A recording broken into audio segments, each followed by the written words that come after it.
Game 2 between the Pierre Trappers and the Western Nebraska Pioneers here from Hyde Stadium. As the Pioneers took yesterday's game in a dominant fashion by a final score of 13-6. A 7-run first was all the Pioneers needed yesterday to secure the victory, as the Trappers gained 3 back in the first inning, but it seemed like every run that the Trappers scored, the Pioneers answered right back. Both teams will go with drastic changes to their lineups tonight. Heading into the lineups, the Pioneers will lead things off with the designated hitter, number 2, Dalton Frank. Batting second, the third baseman, number 11, Jack Wagner. Batting third, the right fielder, number 20, Alex Surface. Batting fourth, the left fielder, number 22, JT Walden. Batting fifth, the catcher, number 21, Jake English. Batting sixth, the first baseman, number 32, Nate Schwartz. Batting seventh, the second baseman, number 4, Clay Cutter. Batting eighth, the center fielder, number 16, John Ponder. And batting ninth, the shortstop, number 3, Jared Mazzaferro. Pitching for the Western Nebraska Pioneers tonight will be number 29 in Brian Webb. And for the Pierre Trappers, changes to their lineup card as well, including Garrett Hill, who will be making only his second appearance this year for the Trappers. Leading things off will be the right fielder, number 33, Caden Cardoso. Batting second, the shortstop, number 22, Patrick Connor. Batting third, the third baseman, number 27, Garrett Hill. Batting fourth, the DH, number 30, Colin Adams.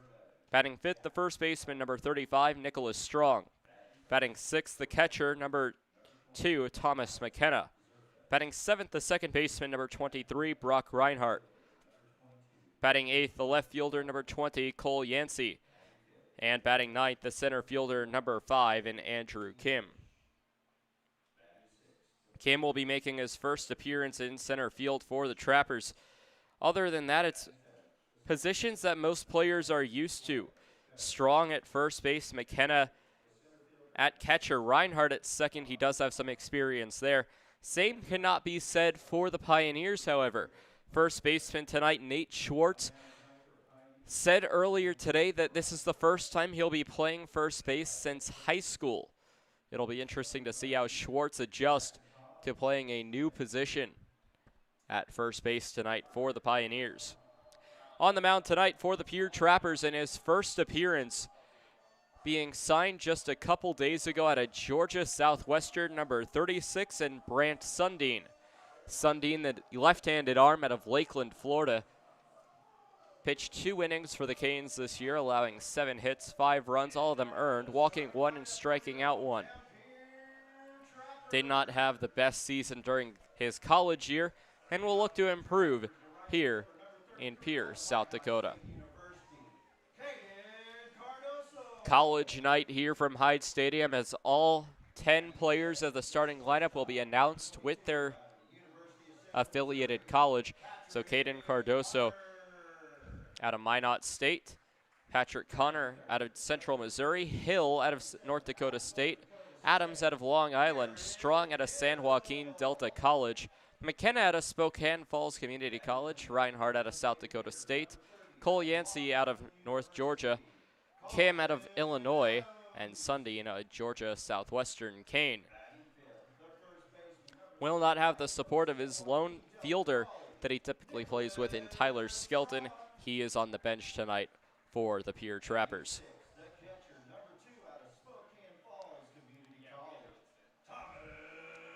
Umpires are the same as last night, except switched in position. Alex Shoemaker is behind the plate,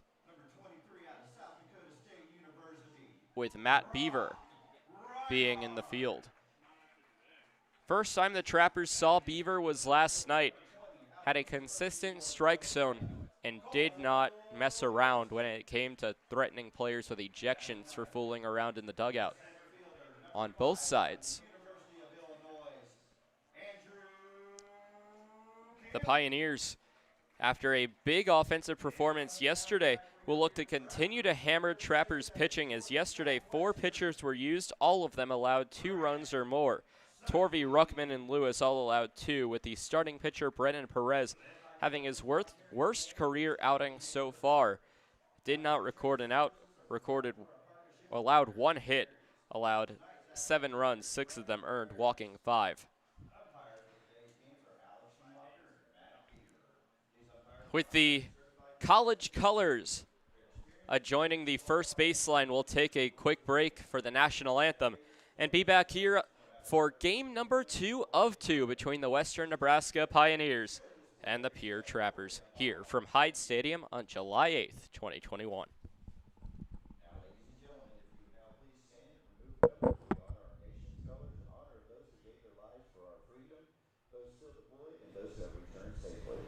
Those in attendance are reminded that proper respect is to remove any headgear and stand at attention with your hand over your heart. Retired military and active duty personnel out of uniform may salute the flag. Tonight's anthem is being performed by Caitlin Hump. Oh, say, can you see by the dawn's early light what so proudly we hailed at the twilight's last gleaming, whose broad stripes and bright stars through the perilous fight, o'er the ramparts we watched, were so gallantly streaming, and the rockets red glare, like bonfires singing air, gave proof through the night that our flag was still there. Oh, say does that star-spangled banner yet wave o'er the land of the free and the home of the brave.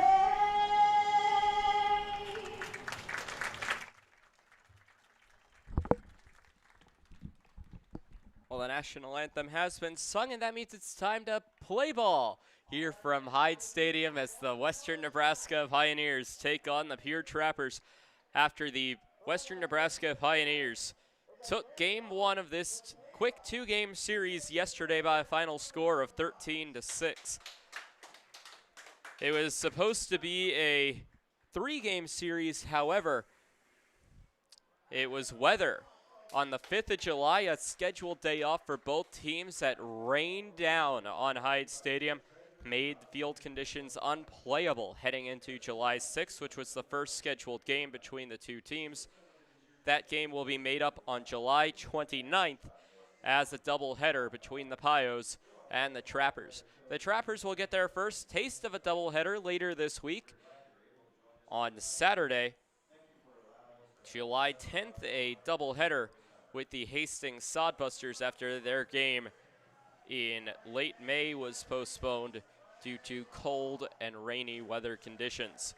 So the Sodbusters and Trappers will have a doubleheader on Saturday. Doubleheaders in the Expedition League, 7 innings apiece.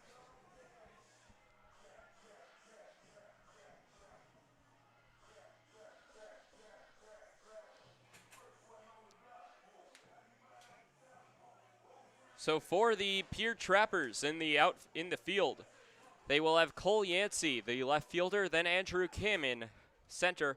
Caden Cardoso, the right fielder, at third base will be number 27 in Garrett Hill. The shortstop is Patrick Connor, the second baseman Brock Reinhardt. The first baseman Nicholas Strong, with the battery being the pitcher number 36 Brant Sundin in his debut for the Trappers. And behind the plate will be number 2 in Thomas McKenna. The batting order for the Western Nebraska Pioneers, they'll have Dalton Frank, the DH, leading off. Then the third baseman, number 11, Jack Wagner. The right fielder, number 20, Alex Zerfis. The left fielder, number 22, JT Walden. The catcher, Jake English. The first baseman, Nate Schwartz. The second baseman, Clay Cutter. The center fielder, John Ponder. And the shortstop, Jared Mazzaferro. On the mound for the Pioneers, as we'll see in the next half inning, is number 29 in Brian Webb.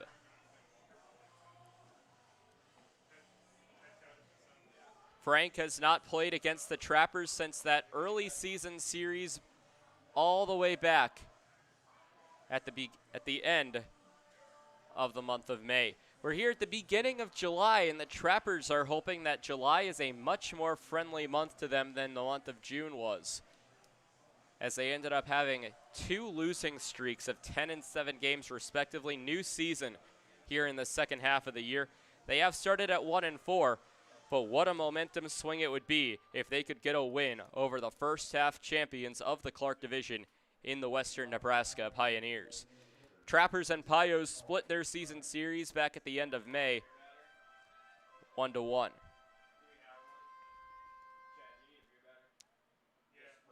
So Dalton Frank will be the batter. Frank, the freshman out of Florida Atlantic University, playing for the Owls, as the first pitch from Sundin will be a fastball that misses for ball 1.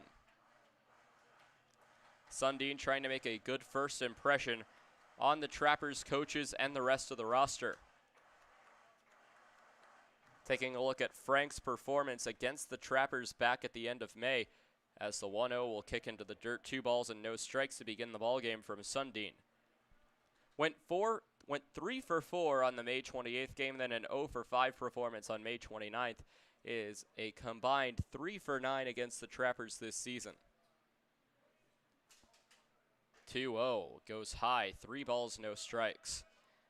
And Sundin, in his first appearance here in the Expedition League, struggling to find the strike zone early.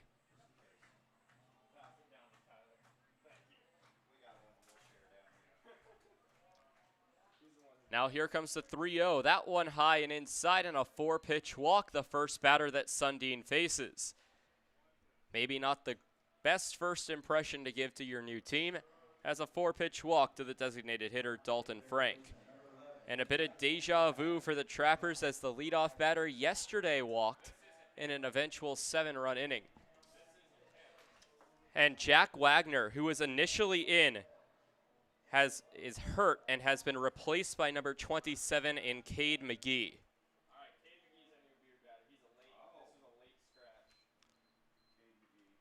It was tossed to me on a note card literally as I was announcing the starting lineups, as Wagner taken out of the ball game. So the first pitch will be a strike. First strike pitched from Sundin. Now a fly ball hit into center field. Chasing after it is Mass, but unable to get to it. Kim, the left fielder. Yancey will receive it.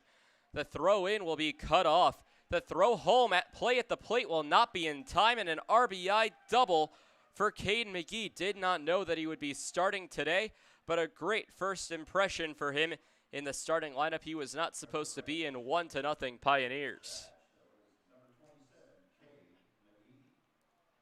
Sundin having to shake it off.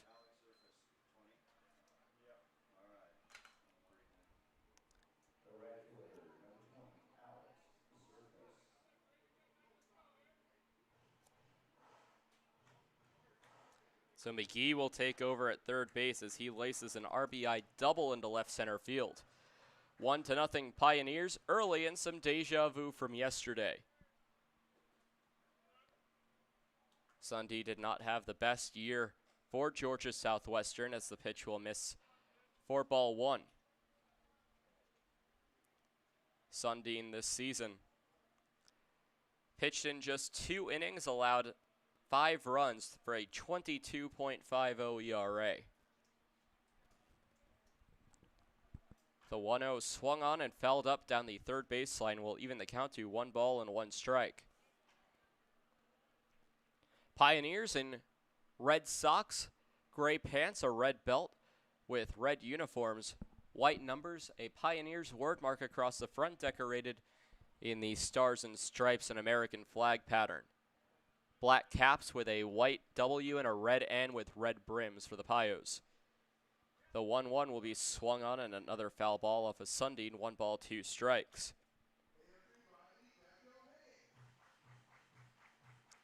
For the Trappers, they're going to be wearing white pants, navy blue belts, navy blue uniforms, white piping down the center, a gold Trappers wordmark, gold numbers on front and back, blue caps with a white P, and a gold brim. The 1-2 runner goes. It's a failed hit and run as it's fouled back into the screen. We'll keep the count at 1-2, nobody out in the inning.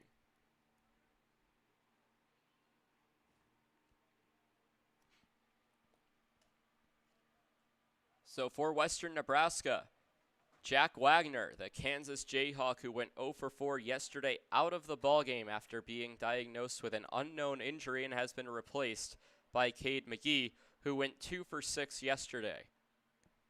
McGee in his first at-bat doubled as the 1-2 will miss, evening the count to 2 balls and 2 strikes. McGee, with his double, extended his hitting streak now to 7 consecutive games. So 1 run already for the Pios here in the top of the first. The 2-2 pitch from Sundin will go high and inside. The count runs full, 3-2.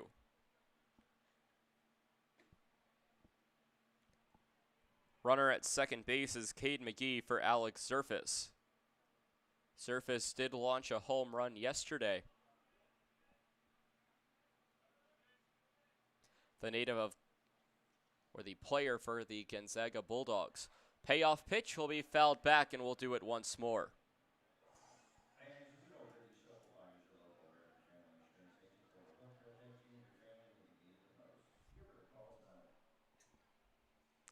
So Zerfus steps back into the batter's box with a runner in scoring position.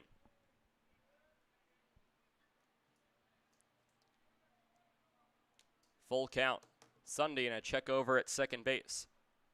A look in, another check. Payoff pitch once more is a breaking ball high. Second walk of the inning allowed. And 2 runners will be aboard. 3 runners up and all 3 on for the Pios.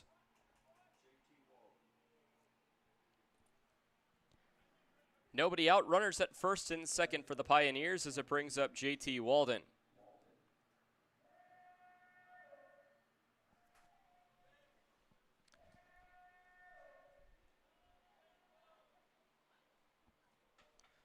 Walden, well, yesterday went 1 for 4, including a home run. Walden, the native of Sacramento, California, and another Gonzaga Bulldog. First pitch to him will catch the strike zone on the outside part of the plate for strike number 1.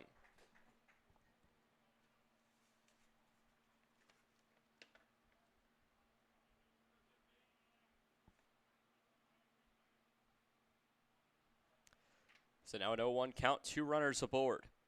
Sundin trying to get out of the inning. Both runners go on a pitch high. No throw by McKenna with nobody covering second base. A miscommunication by both Reinhardt and Connor of who would cover the base itself and who would back up. So a double steal, and maybe the easiest double steal for the Pioneers this season.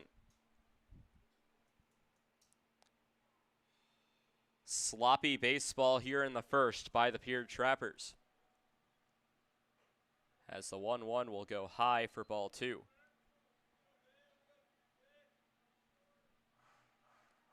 2 balls and 1 strike. Top of the first inning. Yesterday, the first inning treated both teams well, but especially Western Nebraska. A 7-run first for the Pioneers, a 3-run first for the Trappers. Swing and a miss for strike number 2 as Walden will fall behind 2-2. Walden, a 1-for-4 performance yesterday. This season against the Trappers is 1-for-13 if you include that first series back at the end of May. Now the 2-2 wind up and pitch, swing and a miss. Striking out swinging is JT Walden, first out of the inning. And for the first time since the 4th of July, a Trappers starter has recorded an out. Bit of a misleading statistic as they only had one game. It was yesterday where Brendan Perez was chased from the ballgame in the first. It will now bring up Jake English, the catcher. Did not play in yesterday's ballgame, but did play back on the 4th of July against the Spuds. That pitch catches strike zone for strike number 1. English, the native of Olathe, Kansas. Power 5 talent out of Kansas, playing for the Jayhawks. The 0-1 will kick low in the dirt, evening the count to 1 ball and 1 strike. Runners at second and third. Zerfis at second, McGee at third.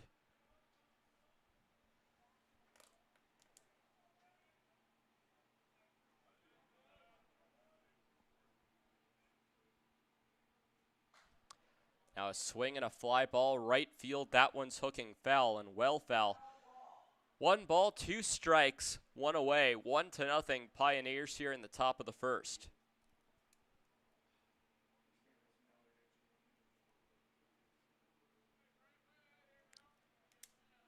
Here on this Thursday, July 8th, 2021, the 1-2 to Jake English. On the way, and a swing, a pop fly heading over to right field will hook foul and out of play, keeping the count at 1-2. As a couple of kids from the third baseline make the long trip all the way over to right field around home plate. Game time temperature sunny and 82 as another foul ball will be chopped up the third baseline and roll towards the Western Nebraska dugout. A bit higher humidity than the Trappers are used to at 59% here at Hyde Stadium. Puts the feels like temperature 2 degrees above at 84.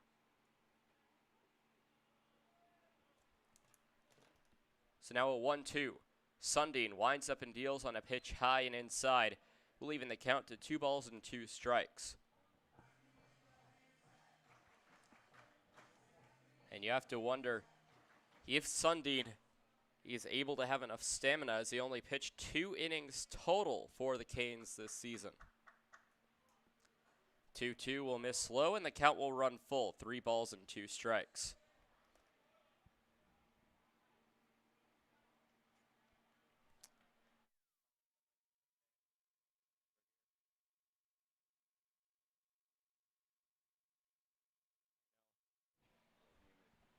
Full count, payoff pitch will be fouled back onto the plate. It bounces behind the plate, count will remain full.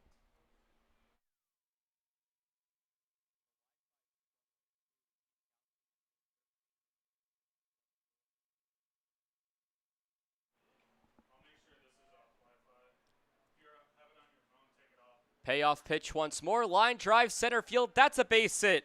In to score is McGee. Zerfis stops at third. The throw home not in time. The throw now a pickle with nobody covering first base. It will be easy for Jake English to retreat. 2-0 off the RBI single by Jake English. And the Trappers would have had English in a rundown, however, just had to run him back to first base as Strong or anybody else was not covering the bag.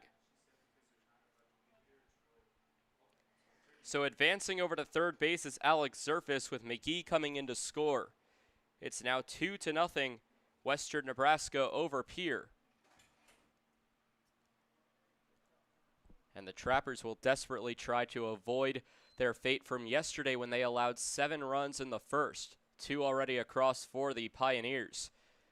Nate Schwartz, the new batter, first pitch fouled back over the screen for strike number 1. Nate Schwartz making his first appearance since I believe he said it was high school at first base. The native of San Jose, California, last appeared with a bat in his hands on June 26 against the Spearfish Sasquatch, going 1 for 4. The 0-1 will miss on the outside part of the plate, will even the count to 1 ball and 1 strike. Trappers did score 3 in yesterday's first inning. Showed a lot of fight by continuing to swing the bat despite their large deficit.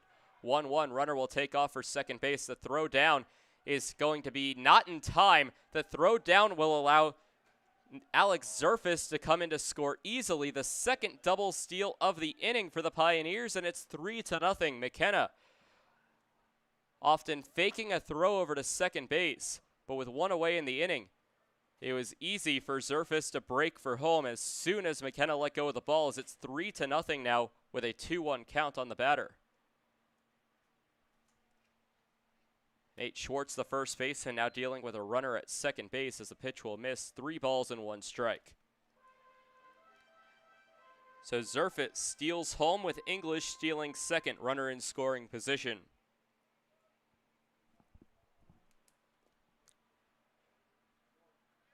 (3-1) will go high, called a strike.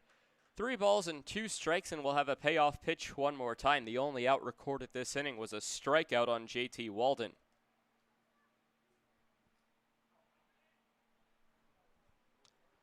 Now the payoff pitch from Sundin as a pop fly in the infield.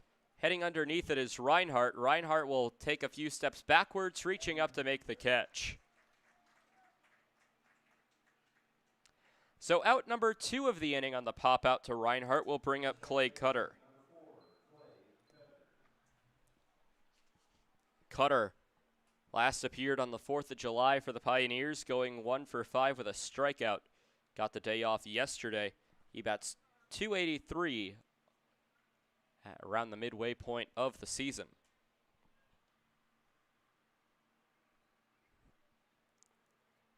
Sundin will step off the rubber for just a moment, taking a long look over at Jake English, who stands at second base. 4 stolen bases this inning, both off double steals. First pitch to the new batter, and Cutter will fall in for a strike, strike number 1. Already 3-0 Pioneers.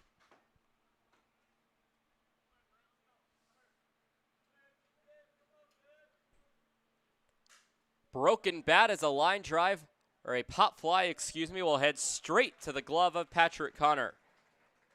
A pop out to the shortstop will end the frame for the Pioneers. 4 runs less than what they scored yesterday, but still an impressive 3 runs come across for the Pioneers here in the top of the first. Bottom of the first due up for the Trappers with Caden Cardoso, Patrick Connor, and Garrett Hill due up. Hey, it's the old top Gator here with Gators Pizza Pasta Subs in the Northridge Plaza. Gators is known for top quality food. Now you can have our food selections delivered right to your front door using DoorDash. That's right, now you have 4 ways that you can get great Gators food. Dine in, carry out, curbside pickup, and now delivery through DoorDash. Gators has been serving the Pierre area and now Trappers baseball fans since 1987. Gators Pizza Pasta Subs in the Northridge Plaza.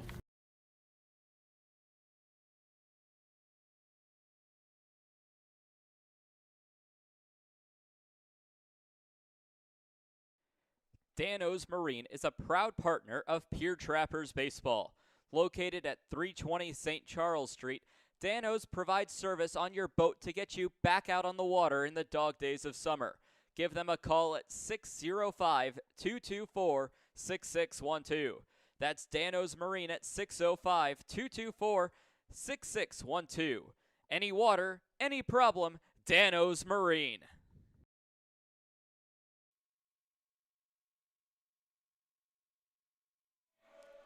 Back for the bottom of the first as Brian Webb comes to the mound in 6 appearances, all 6 of them being starts, carries an 0-1 record and 5 no decisions with a 7.17 ERA. Has walked 9 batters and walked 23. Speaking of pitchers, Brant Sundin His dream of pitching more than one inning in his debut for the Trappers is over.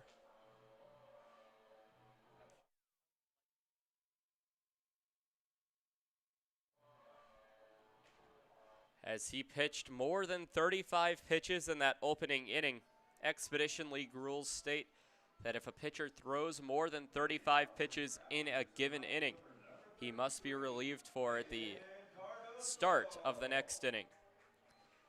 As Caden Cardoso steps up to the plate, the right fielder went 1 for 4 yesterday. He led off the ball game on the Trappers side with a double, really provided some needed energy into the Trappers lineup. So Cardoso steps into the batter's box to take the at-bat. First pitch will go high and inside to Cardoso, 1 ball and no strikes.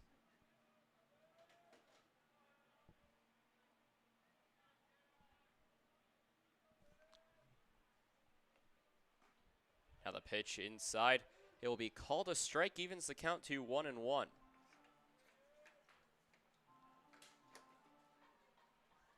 Caden Cardoso.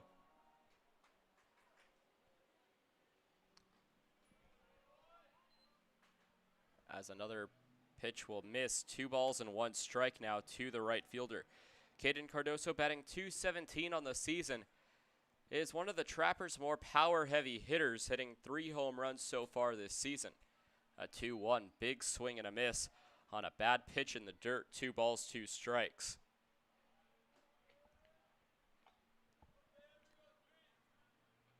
So a 2-2. It's Cardoso, Connor, and Hill due up this inning. A windup and pitch on the inside part of the plate will run the count full. 3 balls and 2 strikes. Cardoso tied for the Expedition League lead in walks. Will try to draw yet another one. Cardoso has walked 30 times this season. Payoff pitch on the way, fouled back, heading on to Capital, and out of play.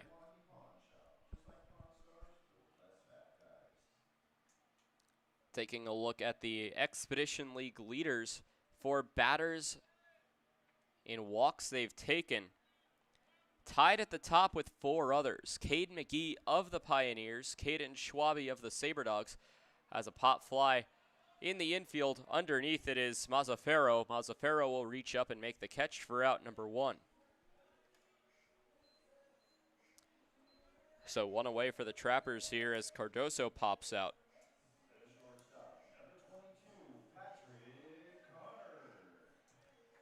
Patrick Connor becomes the new batter. Connor, the shortstop, went 2 for 5 yesterday with an RBI and a strikeout. He bats .315 on the year. First pitch inside will catch strike zone for strike number 1.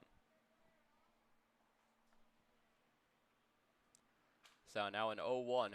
Trappers trying to get back into the ball game against Brian Webb after the Pios put up 3 in the top half of the inning. Pitch will kick in the dirt, kicking up some clay from behind home plate. 1 ball and 1 strike.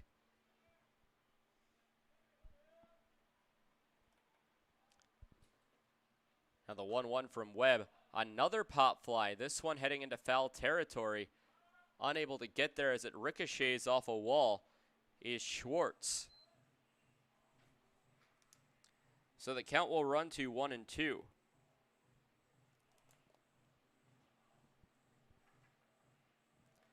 So 1 ball, 2 strikes now to Patrick Connor against Brian Webb. Webb has walked 9 batters this season, striking out 23. Now the 1-2, a dribbler up to the third baseman. McGee will pick it up, fires onto first base in time for the out.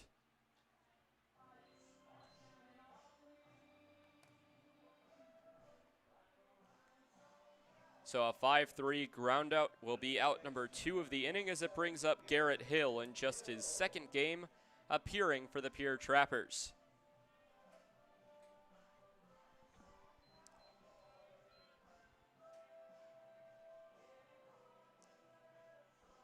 Garrett Hill out of the North Dakota State playing for the Bison.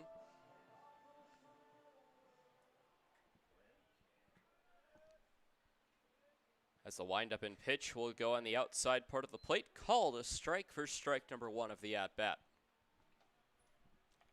Webb seems to be in control of his pitches. No real power shots, even by foul balls, by neither Cardoso nor Connor.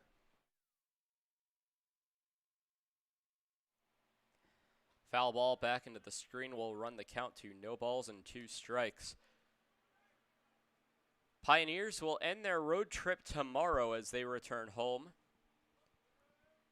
to Oregon Trail Park Stadium to take on the Badlands Big Sticks. Most of the Pioneers' schedule is the pitch will miss high and inside for ball 1, but most of the Pioneers' schedule has been against Lewis Division opponents. They're 18-5 against the Lewis Division, 8-4 against the Clark. Ball bounces in the dirt, 2 balls and 2 strikes. The Pioneers, being the first half Clark Division champions, they only played 11 games in around 30 games of the first half of the season against Clark Division opponents. Counts 2-2. A windup will go high, 3 balls and 2 strikes. So now a full count from Brian Webb to Garrett Hill. Hill in his lone appearance went 1 for 3. Will look to go 500 with a base hit here. The 3-2, that might be exactly where it is. A foul ball on a pop fly. Schwartz unable to get there. Count will remain 3 balls and 2 strikes.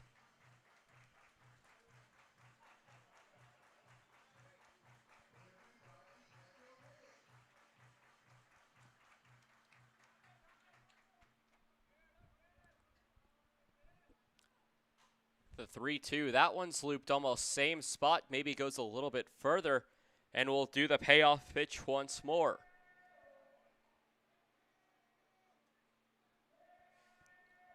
Western Nebraska, a historically good team in the Expedition League, won the inaugural Expedition League championship in 2018, was the runner-up in 2019. As another foul ball battling is Garrett Hill. Working up the pitch count of Brian Webb. Be the 9th pitch of the at-bat here. Webb already up to 19 with the 20th on the way as the pitch goes high, ball 4, and Garrett Hill will be the first base runner of the ball game for the Pierre Trappers.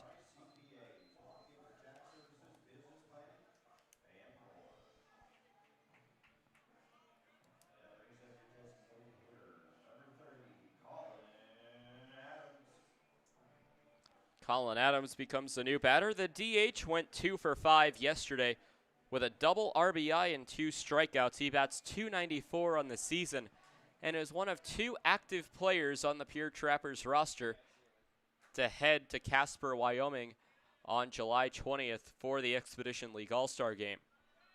Pitch will go outside for the first pitch to Adams, being ball number 1.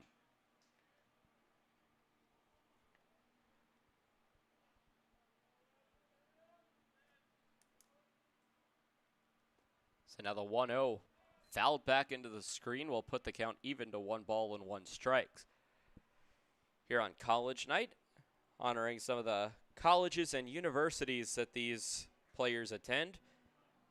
Division I talent in Colin Adams attending LIU and the Long Island University Sharks. Check swing on the 1-1. The appeal down. No swing, 2 balls and 1 strike.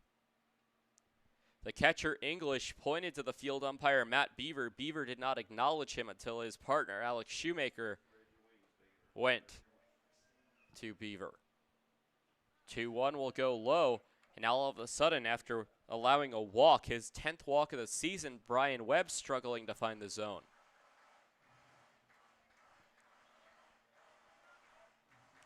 (3-1) and a hitter's count to Colin Adams.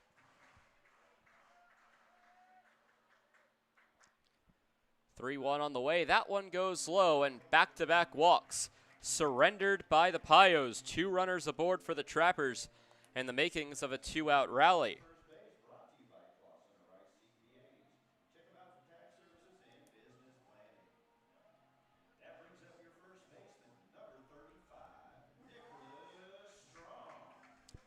Strong becomes the new batter. Last played back on the 4th of July, going 2 for 4 with a double and 2 strikeouts. He bats .224 on the season. Strong at a San Joaquin Delta College playing for the Mustangs. Check over at second base. The windup and pitch will be swung on and missed by Strong for strike number 1. First 2 batters were out in Cardoso and Connor. Then Hill and Adams came up. Both walked. So it's really a question of which version of Brian Webb are we going to see against Strong. 0-1 pitch in the dirt will even the count to 1 ball and 1 strike. Thomas McKenna stands on deck should Strong extend the inning.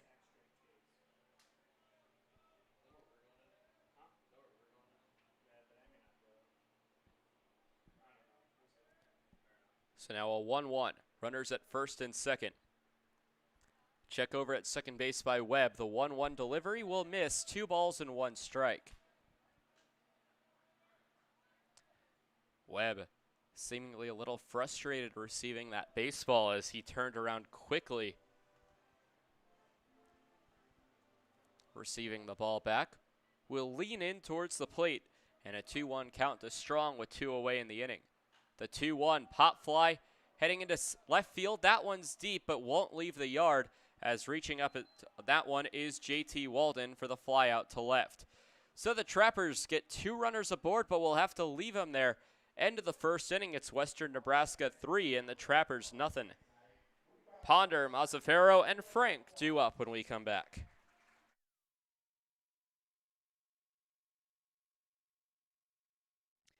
Wow, Shell's Quick Stop is the place to go for a variety of food, drinks, fishing tackle, and more. Hungry? Come on down for breakfast pizza, burritos, biscuits and gravy, soup, salad, and wraps. Thirsty? Try their hot and cold espresso drinks, lattes, frappuccinos, and milkshakes from the drive-up window. Heading down to the water? Stop by to pick up minnows, crawlers, and leeches to secure the big bites. All of it's down at Shell's at 621 West Sioux Avenue. The Governor's Inn is the exclusive motel partner of the Pierre Trappers. Check out the special Trappers rate for your visit to Pierre and Hyde Stadium this summer. Call 605-224-4200 directly to get the Trappers rate. With free wireless internet, a deluxe breakfast, and an indoor pool and hot tub, there's no reason not to stop at the Governor's Inn.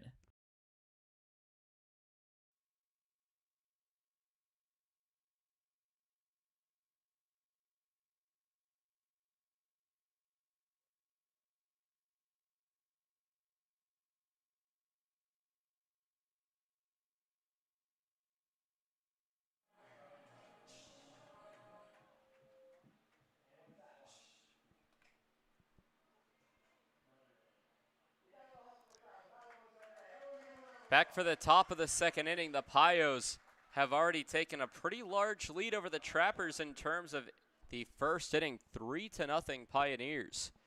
As stepping into the batter's box will be number 16 in John Ponder.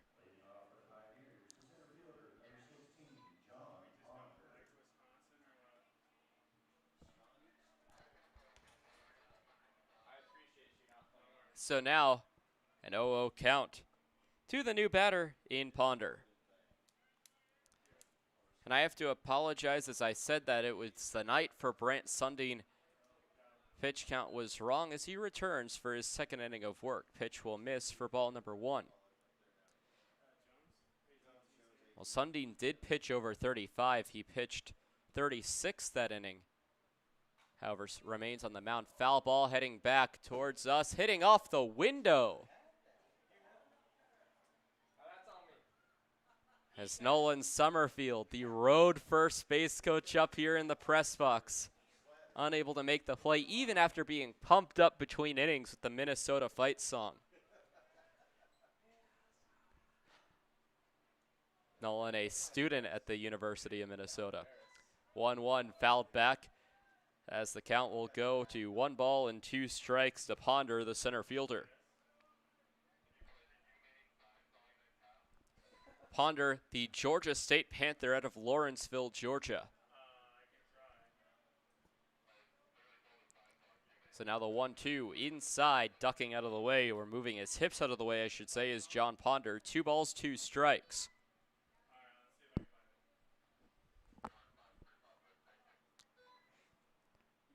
Intern staff and fans here at Hyde Stadium dressing in their college colors as a pitch will go high. A full count now from Sundin to Ponder.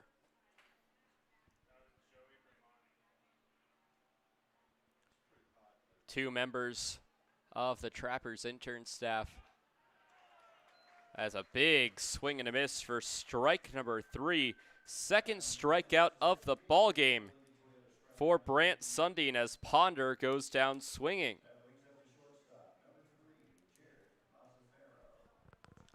One away in the inning as it brings up the 9-hole batter in Jared Mazzaferro, batting .364 on the year. But two members of the Trappers intern staff call South Dakota their collegiate home at Northern State, and Thomas and Michaela. And one more from that stays in South Dakota for the summer. The on-field host and graphic designer Mark, a South Dakota State Jackrabbit. 1-0, big swing and a miss. Mazzaferro was swinging upwards on that one. Chopped at it up.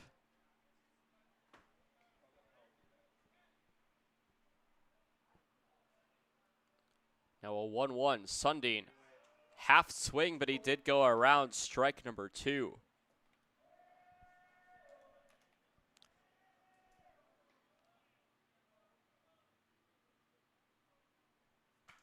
One ball, 2 strikes.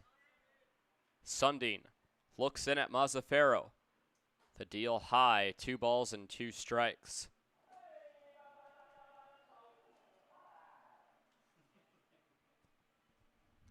Mazzaferro this season with 16 base hits, 9 RBIs, has not launched one over the wall. 2-2 will tip off the glove of McKenna and roll back to the backstop. Luckily for the Trappers, nobody was aboard.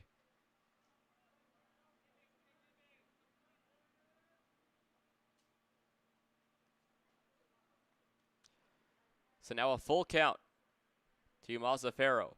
Sundin winds up and deals on a pop fly in foul territory. Chasing after it is Bramante, but it will land on the berm, keeping the count full.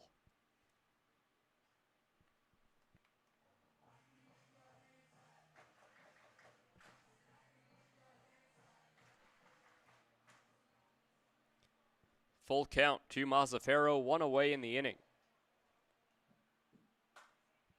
3-0, Pio's already in front.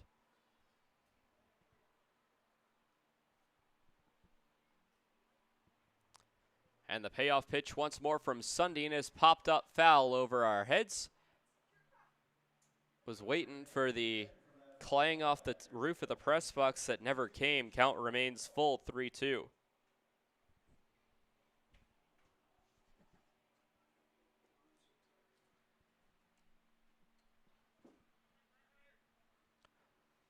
One more time, the payoff pitch from Sundin is looped into right field. Cardoso chasing after it, but it will land in the bullpen.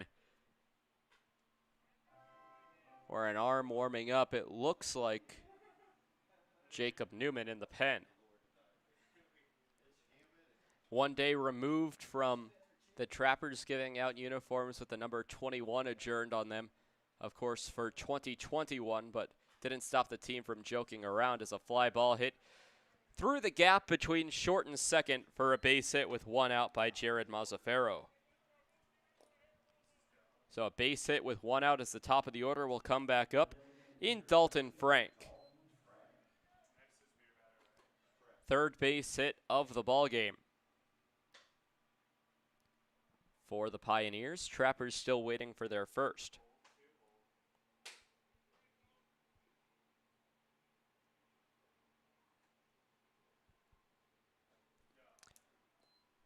First pitch missing for ball number 1. Runner at first base is Mazzaferro for the batter in Dalton Frank. So two Floridians facing off against each other. Sundin out of Lakeland, Frank out of Loxahatchee. Pitch will miss. Excuse me, catch the strike zone for strike number 1. Evens the count at 1 ball and 1 strike.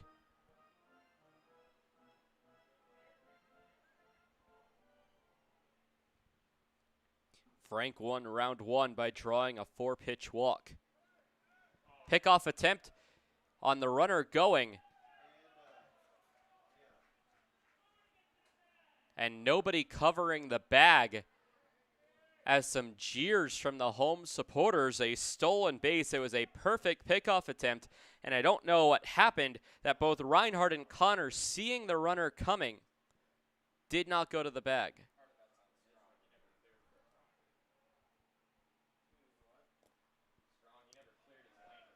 So the pitch outside, another stolen base attempt. There is someone covering the bag, and that time it works out for the Trappers. A caught stealing on Jared Mazzaferro. They get a little bit too ambitious. So now nobody aboard with 2 away.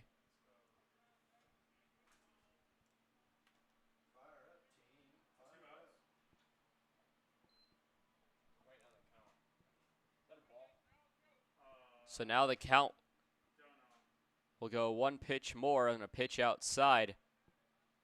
Believe we are at 3 balls and 1 strike.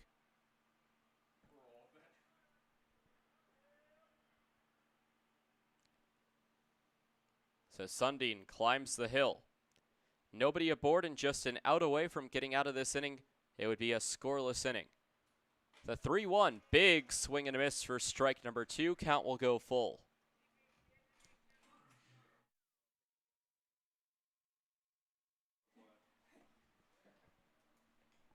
Payoff pitch, I believe, for the 3rd time this inning. It was a strikeout the first time and a single the second by Ponder and Mazzaferro. Payoff pitch, high and inside, and for the second consecutive at-bat, Dalton Frank will draw a walk.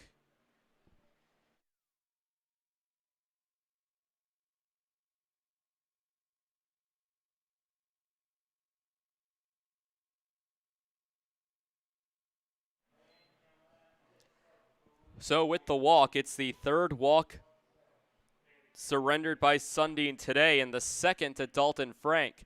Still only an out away, as it will be Cade McGee, who doubled in his last appearance. First pitch swinging on a ground ball up the 3rd baseline for strike number 1.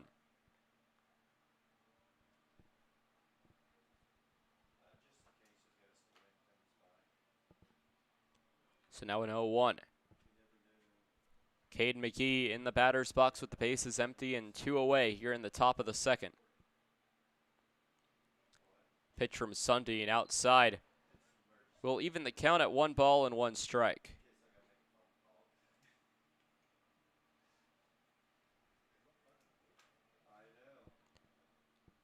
So now the 1-1. A big swing and a miss for strike number 2. So 1 ball, 2 strikes, 2 outs. Top of the 2nd, Payos leading the Trappers 3-0.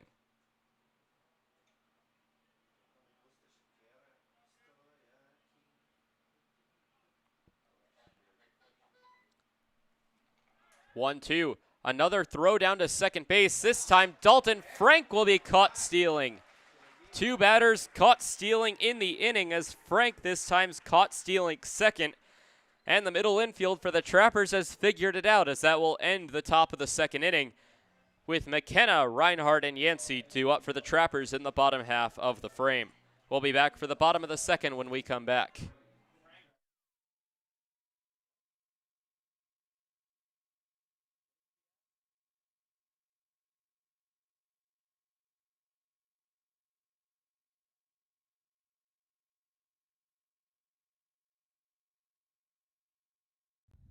Total Beauty and Speedway Laundry are your homes for everything clothing in the capital area. Since 2010, Total Beauty has offered great customer service and competitive prices. Next door at Speedway Laundry, they have you covered for a fast, convenient way to wash and dry your clothes and other household items, including king-size comforters. Visit them at 111 First Street in Fort Pierre. You don't need an illness to need a doctor.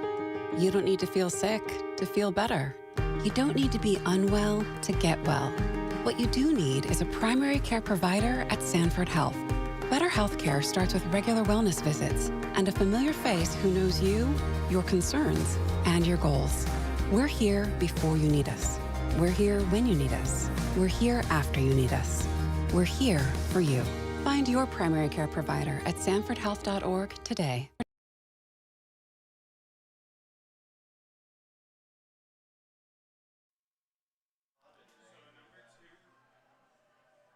Bottom of the second. As Dalton Frank, a bit of a scare between innings as they immediately called for a trainer after he was caught stealing. The good news for the Pios is that Frank is the designated hitter. You don't have to use another player. Frank will meet with the trainer, but technically is not substituted out of the ballgame until his next time in the batting order, which is 9 batters away. So Thomas McKenna leads things off. First pitch swinging on a fly ball to right and straight at Zerfus. He didn't even have to move as McKenna flies out to right.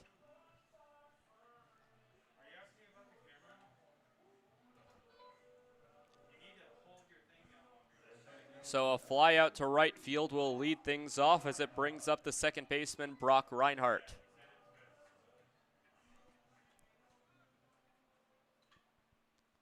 First pitch from Webb to Reinhardt. That one catches strike zone. Will put the count to no balls and 1 strike. So Dalton Frank coming upstairs to meet with at the athletic trainers to check him out after an unknown injury after sliding into second base off the stolen base attempt. Swing and a miss by Reinhardt will push the count to no balls and 2 strikes. The 0-2 swung on and chopped foul up the third baseline, will hit on the berm just above the Western Nebraska dugout, where it will sit like an Easter egg.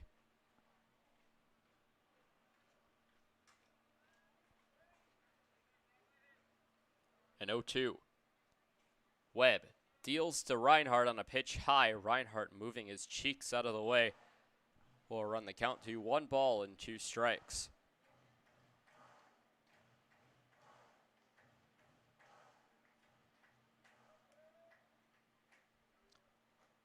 Pitch on the inside part of the plate will run the count even to Reinhardt. 2 balls and 2 strikes. A dangerous pitch to take as Reinhardt should be protecting with 2 strikes, but takes the ball inside.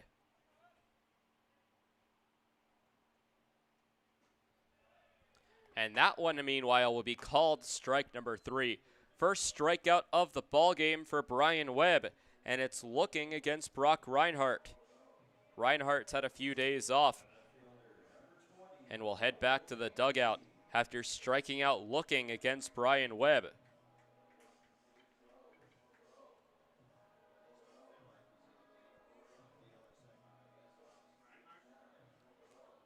Cole Yancey will become the new batter for the Pierre Trappers.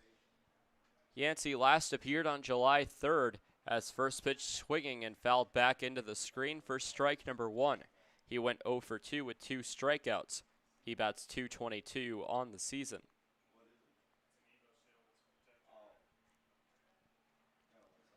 Take a look around the Expedition League scoreboard in just a moment as a pitch will miss low for ball number 1.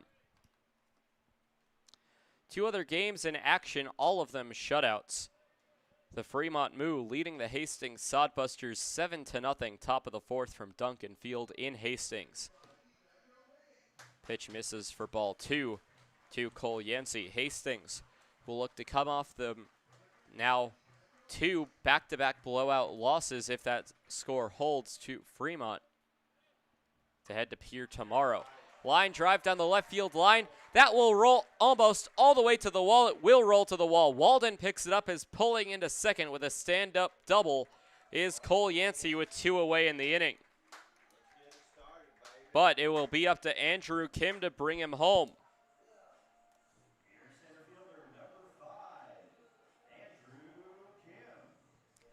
Kim, only one base hit on the season, has been struggling offensively as he's batting .083.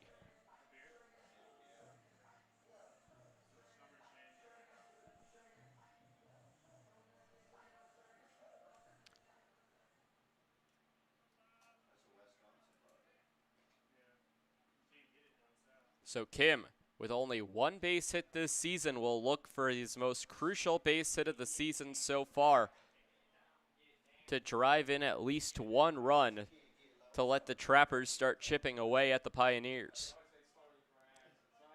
Andrew Kim went 0 for 4 yesterday with 2 strikeouts. The 1-0 line drive to right field. That one's deep, heading back towards the track, but will die at the warning track as Zerfis reaches up to make the catch.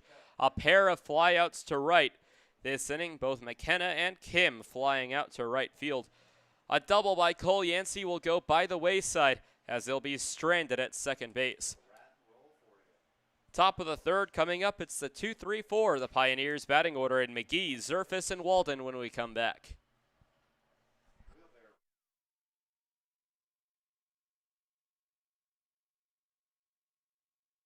Trappers fans, summer is here. Get your boat back in shape with a visit to Dano's Marine.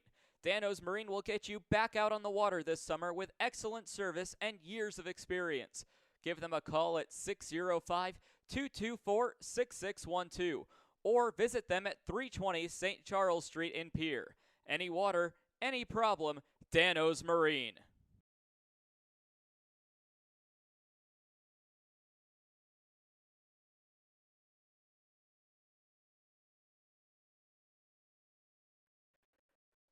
Join the Shell's loyalty program and never pay full price for gas again. Shell's loyalty members also get monthly specials for increased savings. Shell's doesn't just fill up your tank, but it also fills up your stomach with a variety of food and drinks. Become a loyalty club member today by visiting Shell's at 621 Sioux Avenue.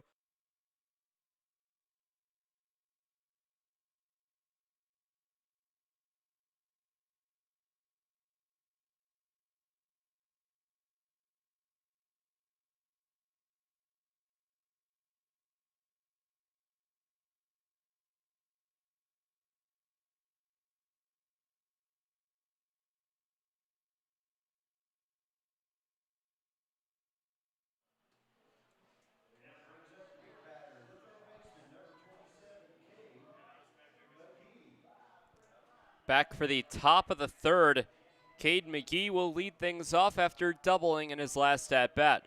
Started to have an at-bat in the second inning, however, with Dalton Frank caught stealing.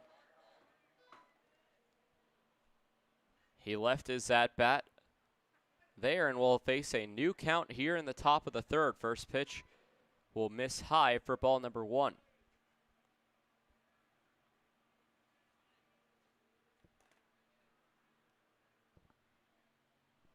So now a 1-0 pitch will miss low and inside. Ball number 2, 2 balls and no strikes.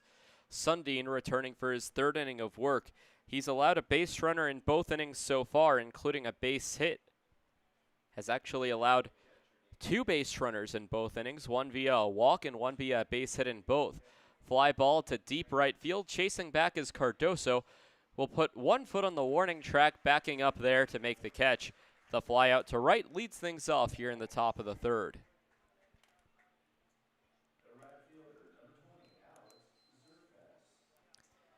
Zerfis, who walked in his last at-bat and came around to score, will be the new batter.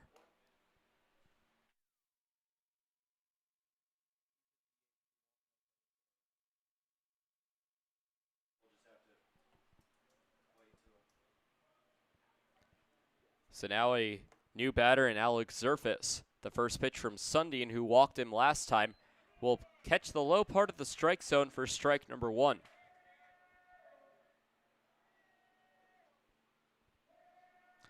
A busy day for the umpire crew in Hastings, as 3 different people have been tossed from the ballgame between the Sodbusters and the Moo. The assistant coach for the Fremont Moo The Sodbusters third baseman and the Sodbusters head coach have all been ejected from that ball game. So the 1-1 from Sundin, that misses outside for ball 2.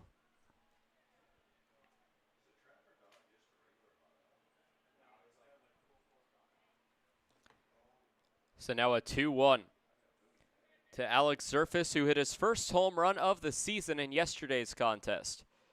Sundin will wind up in a ground ball. Not making the play on it is the third base coach and Coach Garcia. Count will go even to 2-2.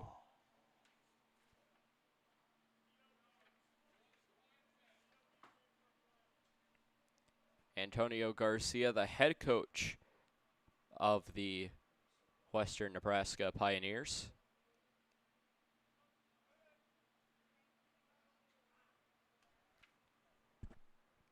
The 2-2.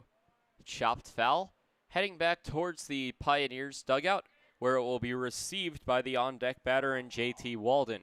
Count remains 2-2 with one away.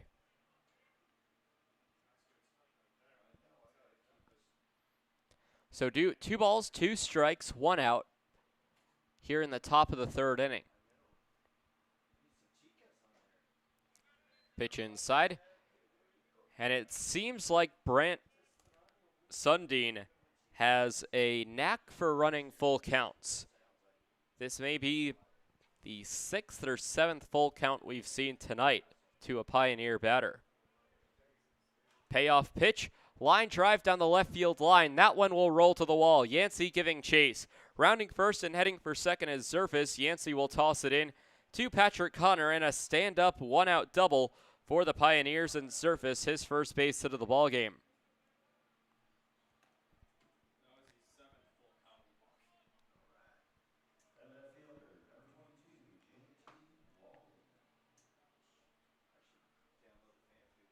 JT Walden will step into the batter's box with a runner now in scoring position for the Pios.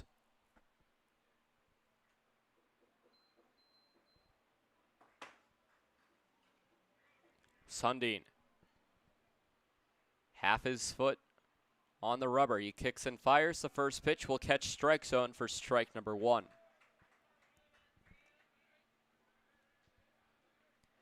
About 2 minutes ago was the scheduled tip-off time for the Bucks and the Suns in the NBA Finals.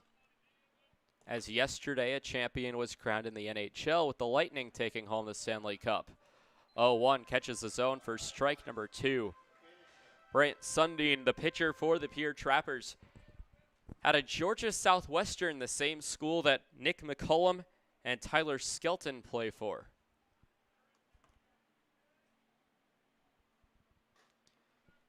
Pitch outside will avoid the 3-pitch punch out for JT Walden, as Sundin will reset and try to do it again. He has 2 more balls to give up before he would allow a walk.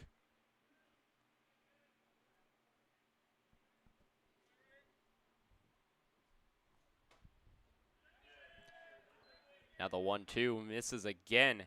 Evens the count to 2 balls and 2 strikes, an even count. Runner at second base.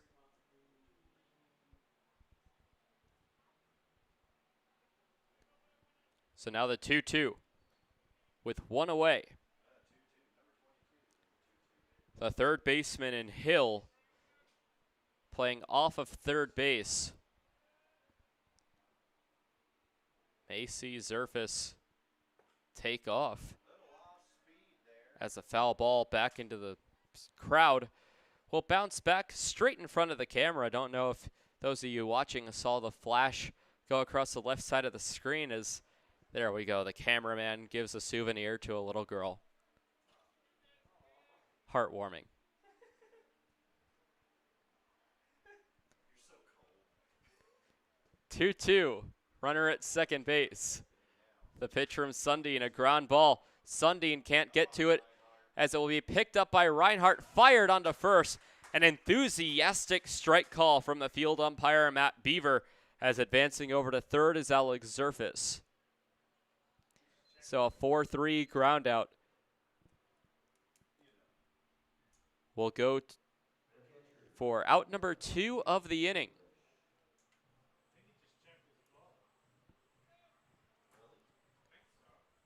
So now a new batter in Jake English, 1 for 1 today after singling in the first inning. It was an RBI single that brought in Cade McGee. First pitch to him will miss for ball 1.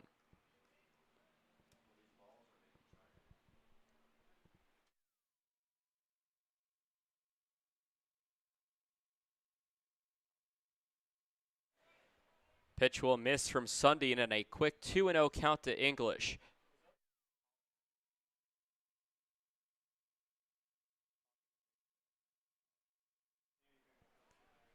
So now Sundin resets with the 2-0.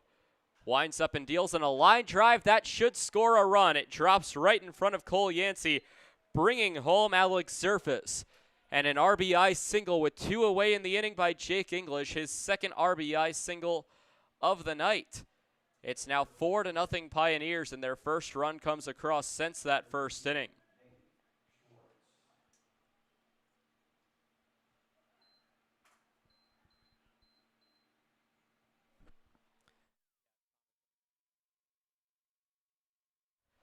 Fly ball down the left field line. That one's hooking foul for strike number 1 to the new batter in Nate Schwartz.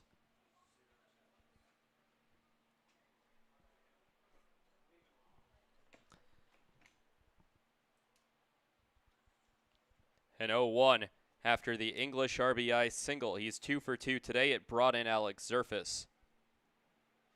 Zerfas previously scored in the ballgame after stealing home on a double steal. Runner at first with an 0-1 count. The pitch on the inside part of the plate will even the count to 1 ball and 1 strike. Sundin trying to get out of the inning.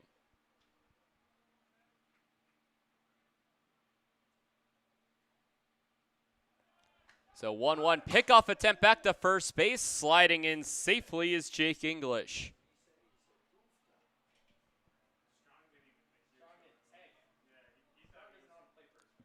Beat him by a bit, but no tag applied by the first baseman Strong.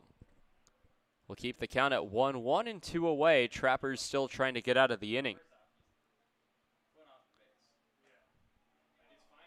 Sundin the pitch inside, 2 balls and 1 strike.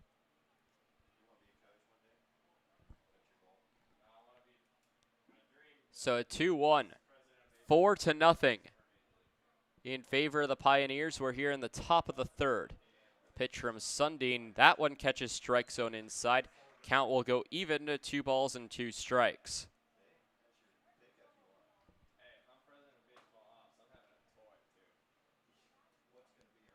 So 2-2, Sundin a strike away from getting out of it. Strike 3 dropped in the dirt. McKenna will fire down to first base.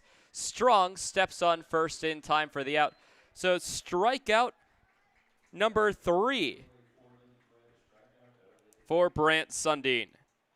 He gets out of the inning, but not before the Pios played another run. An RBI single by Jake English drives in Alex Zerfas for their 4th run of the ballgame. We'll be back for the bottom of the third when we come back on the Pierre Trappers YouTube and Mixler live streams.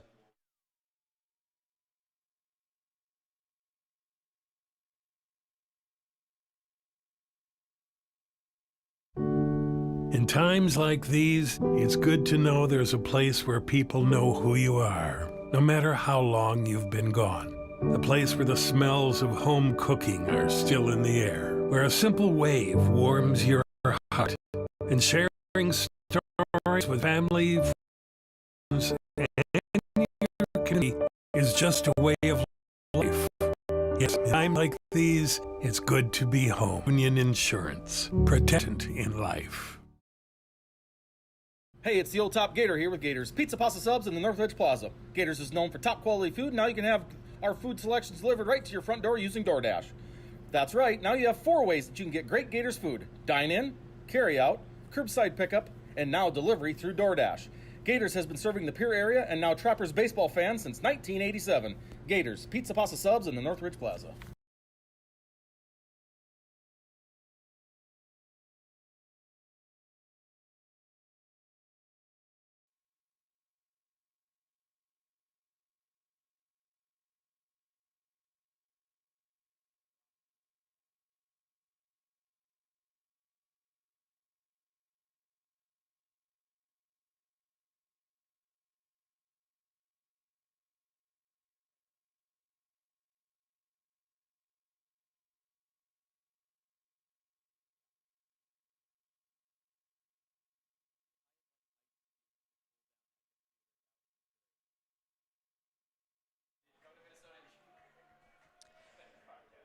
Bottom of the third, top of the order, due up for the Pierre Trappers. Caden Cardoso, Patrick Connor, and Garrett Hill due up.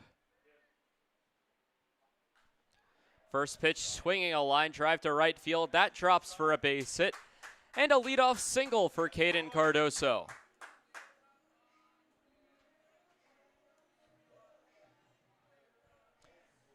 So Cardoso, with his base hit, extends his hitting streak now to 5 games.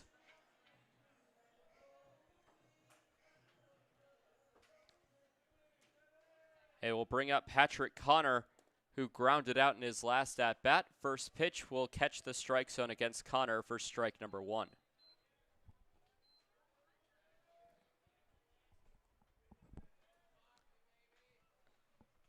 So now an 0-1 to Patrick Connor. Will take the pitch low, evens the count to 1 ball and 1 strike.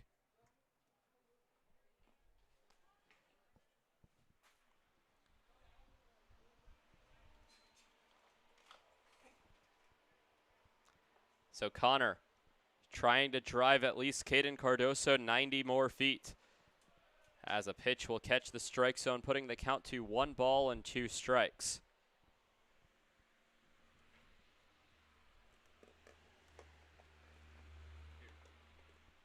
Connor trying to continue the at-bat. Pitch will miss low, evening the count to 2 balls and 2 strikes.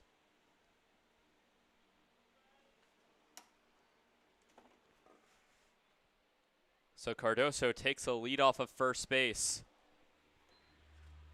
As the 2-2 pitch to Connor will be fouled off down the right field line.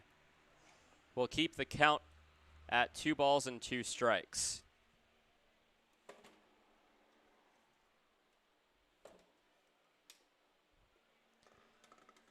Webb trying to get out of the inning, or trying to get at least 1 out after Cardoso singled. A ground ball will get through the right side. Cardoso rounds second and heads for third. The throw down to third base, Cardoso slides in. Home plate umpire Alex Shoemaker calling him safe.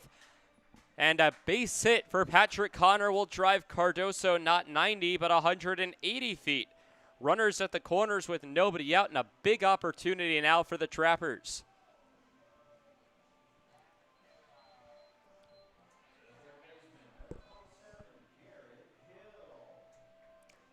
Garrett Hill, the new batter, still looking for his second base hit of the ballgame. He bats .333 on the season after only playing 1 game this season against the Sunfish.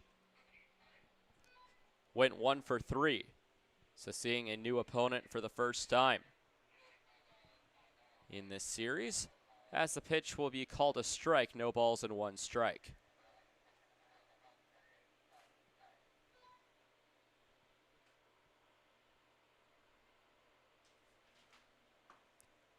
A 0-1 on the way.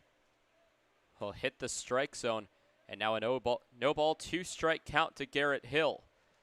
Hill out of Williston, North Dakota, batted .224 with 13 hits, 4 doubles for the Bison this season. The 0-2 breaking ball will miss. 1 ball, 2 strikes. Runners at the corners with Colin Adams on deck. Trappers are down by 4 at this point in the ballgame. The pitch from Webb will go high. Evens the count to 2 balls and 2 strikes.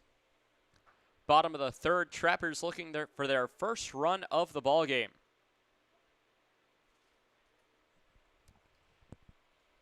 The 2-2 check over at first base.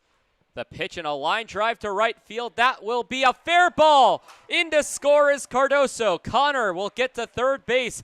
Gets the green light. Rounding second and heading for third is Garrett Hill. The throw into third. The slide is not going to be in time.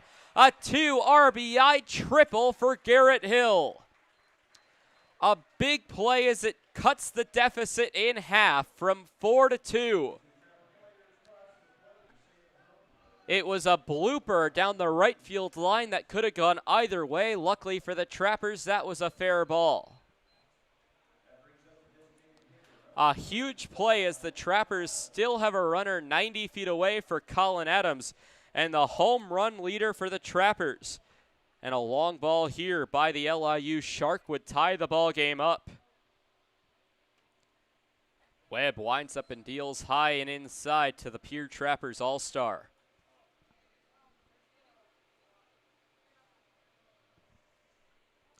One ball, no strikes. Cardoso came in from third. Connor came in from first as a fly ball hit into center field. Underneath that one is Ponder as he reaches up and makes the catch. Breaking for home now is Garrett Hill. The throw is going to be cut off by Webb as a sacrifice fly to center field will drive in yet another. And the Trappers have cut this to a one-run ball game.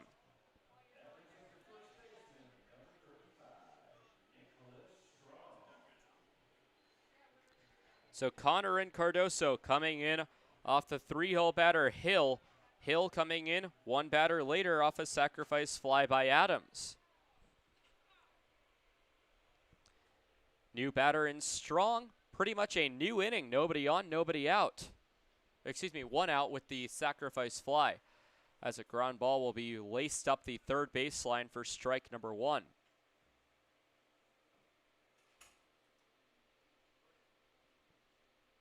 We appreciate those of you sticking with us on the Pierre Trappers YouTube and Mixler live streams and making us a part of your Thursday night.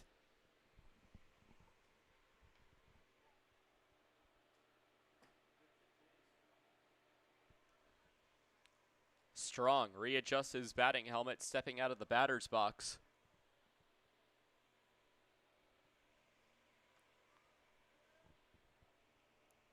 Due up in the next inning as a foul ball will be hit up the first baseline, making a play on it's the first base coach for the Trappers and Coach May.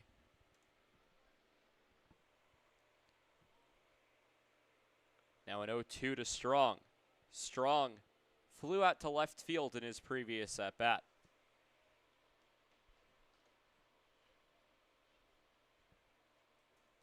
And 0-2 will miss low, popping out of the glove of English as he fires it back to the pitcher.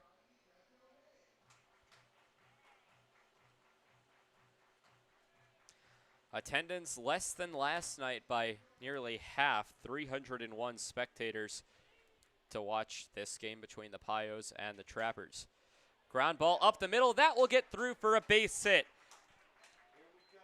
And 4 base hits this inning. Strong will get aboard. He extends his hitting streak. Strong now on an 8-game hitting streak after that base hit.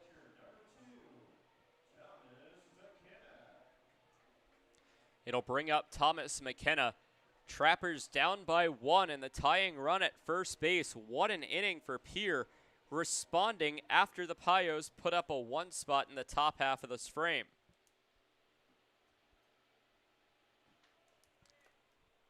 First pitch low, 1 ball and no strikes.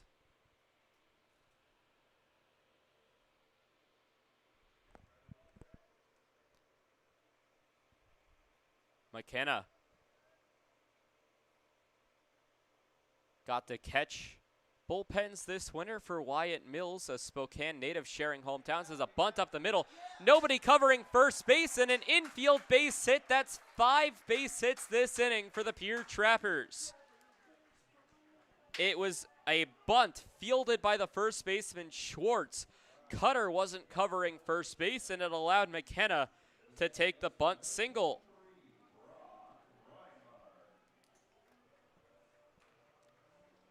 As McKenna, the runner, now at first base with 1 away in the inning, but McKenna got to catch bullpens this winter for Wyatt Mills and now pitching in the major leagues for the Seattle Mariners. A big swing and a miss for Brock Reinhardt, the new batter, for strike number 1.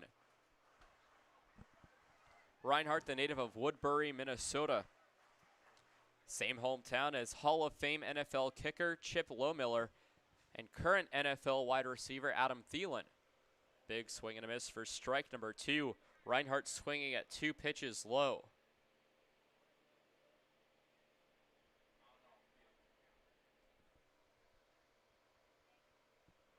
And 0-2, runners at first and second.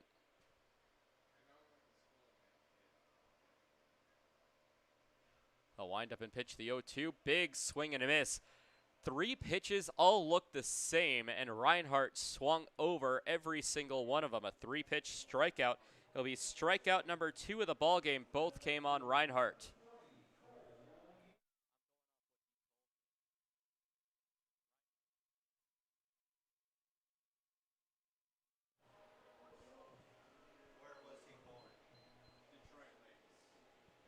Cole Yancey, who doubled in his last at-bat, will look to repeat that performance and tie this ball game. Runners at first and second with now 2 away. The first pitch to Yancey will go low for ball 1.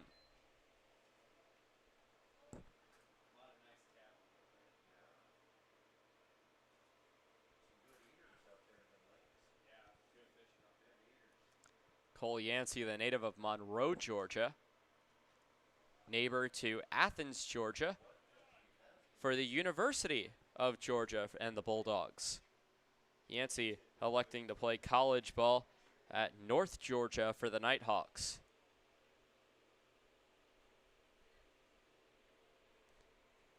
So 1-1, fouled back into the screen, 1 ball and 2 strikes.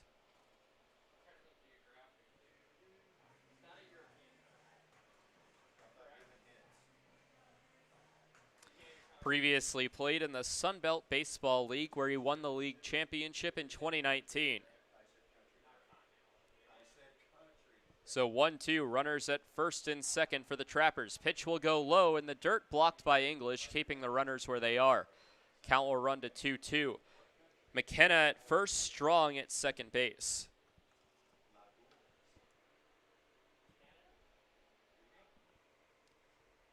Two-two.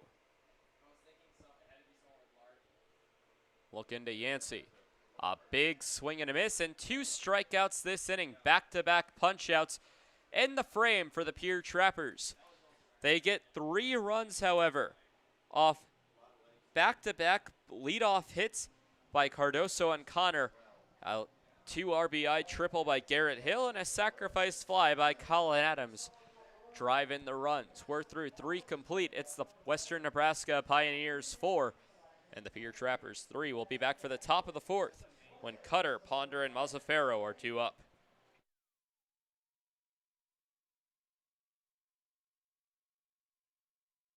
Hey, it's the old Top Gator here with Gators Pizza, Pasta, Subs in the Northridge Plaza. Gators is known for top quality food. Now you can have our food selections delivered right to your front door using DoorDash. That's right, now you have 4 ways that you can get great Gators food. Dine in, carry out, curbside pickup, and now delivery through DoorDash. Gators has been serving the Pierre area and now Trappers baseball fans since 1987. Gators, Pizza, Pasta, Subs in the Northridge Plaza.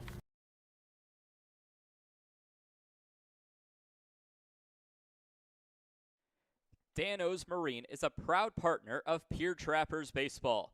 Located at 320 St. Charles Street, Dano's provides service on your boat to get you back out on the water in the dog days of summer. Give them a call at 605-224-6612. That's Dano's Marine at 605-224-6612. Any water, any problem, Dano's Marine.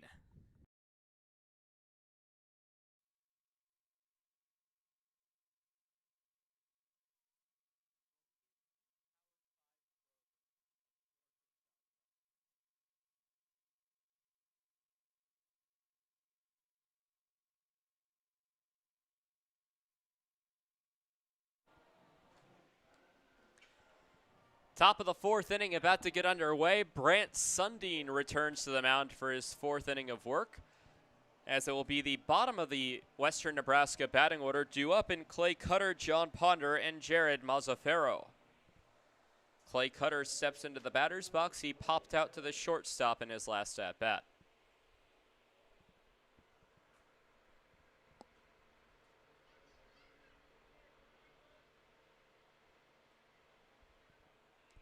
Sundin sets, winds up, and deals a big swing and a miss for strike number 1.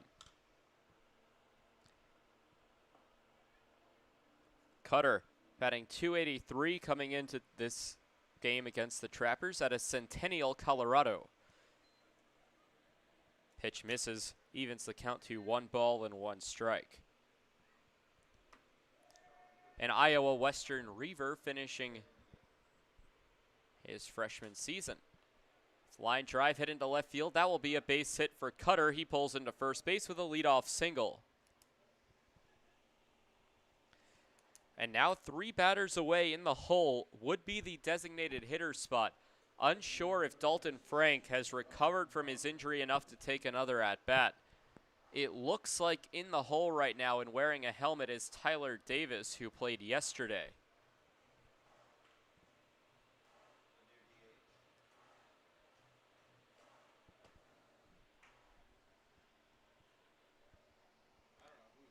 Cutter at first. The first pitch now to Ponder will be fouled back into the screen for strike number 1.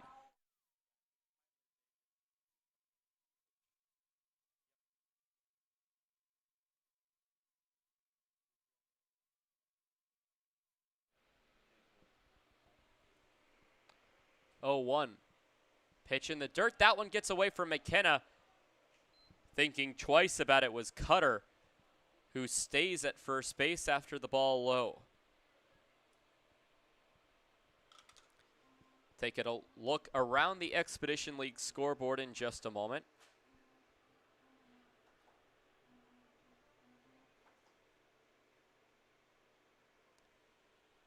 Another pickoff attempt, or a pickoff attempt now that he thought about staying at first, is unsuccessful as Cutter slides back in safely.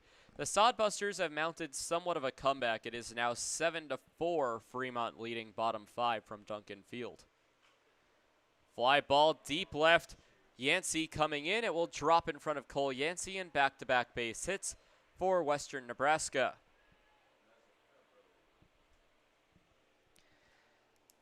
So the Pioneers taking a look at what the Trappers did last inning with 5 base hits and saying, you can do that, well, we can do it better. And so far, they've strung together 2 base hits for Jared Mazzaferro, who's 1 for 1 today. Pioneers already with 7 base hits here in the top of the 4th. Elsewhere in the Expedition League, the Badlands Big Sticks leading the Souris Valley SaberDogs 1-0 from Corbett Field. Ball bounces in the dirt. Both runners retreat. No throw by McKenna.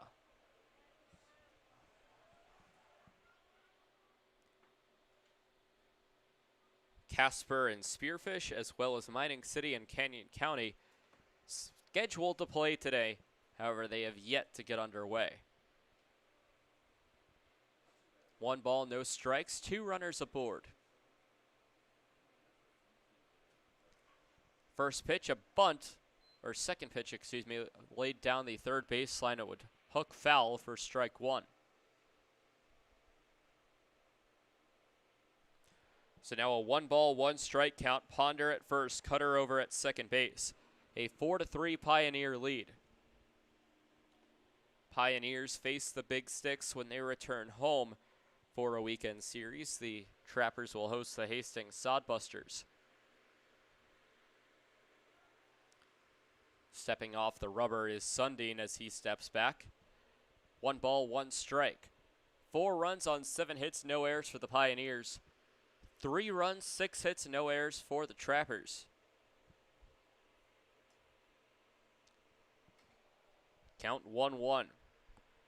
The windup and pitch from Sundin shows bunt again as that one will head foul for strike number 2. And now Mazzaferro needs to be careful as another bunt laid foul is a strikeout. Both teams trading 3-run innings. The Pioneers had theirs in the first. The Trappers had theirs in the third. Difference maker in this ballgame, an RBI single by Jake English in the top of the third. 1-2 as the runner goes. Throw down to second base is going to be not in time. Yet another double steal for the Western Nebraska Pioneers. The double steal has been tripping up the Trappers all day. As they get another, Ponder advances to second, Cutter over to third. Mazzaferro still batting with a 2-2 count. The 2-2 fouled back over the right field line, hooking well out of play. Count will remain where it is at 2 balls and 2 strikes.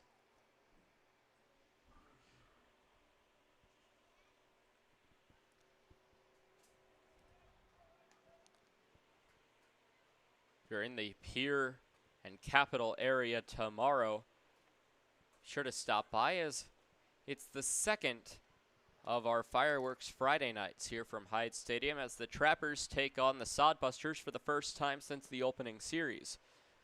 2-2 inside. Count will run full. 3 balls and 2 strikes. And I believe that's now the 8th full count of the ball game.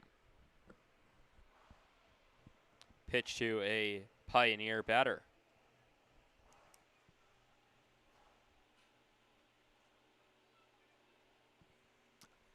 Payoff pitch.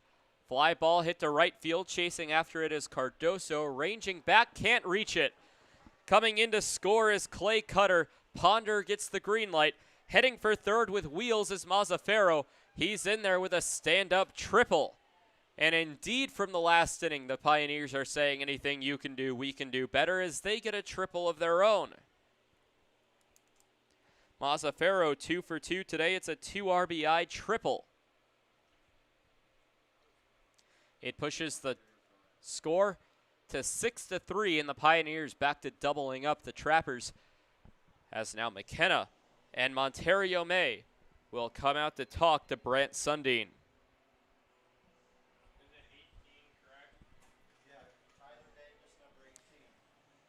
So Tyler Davis will be getting the at-bat in place of Dalton Frank.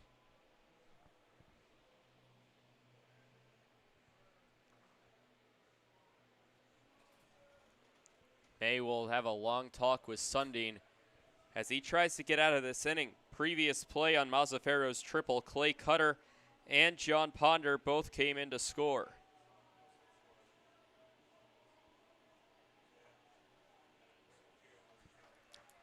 And that will be the night for Brant Sundin as he walks off the mound. New pitcher coming in for the Pierre Trappers. We'll get you caught up on who it is when we come back on the Trappers YouTube and Mixler live streams.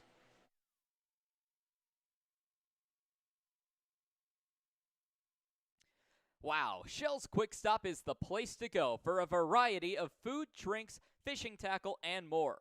Hungry? Come on down for breakfast pizza, burritos, biscuits and gravy, soup, salad, and wraps.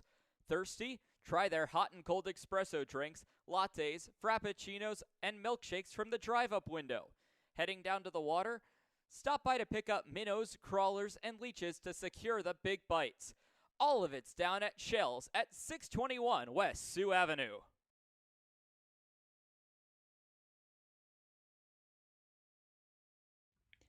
The Governor's Inn is the exclusive motel partner of the Pierre Trappers. Check out the special Trappers rate for your visit to Pierre and Hyde Stadium this summer.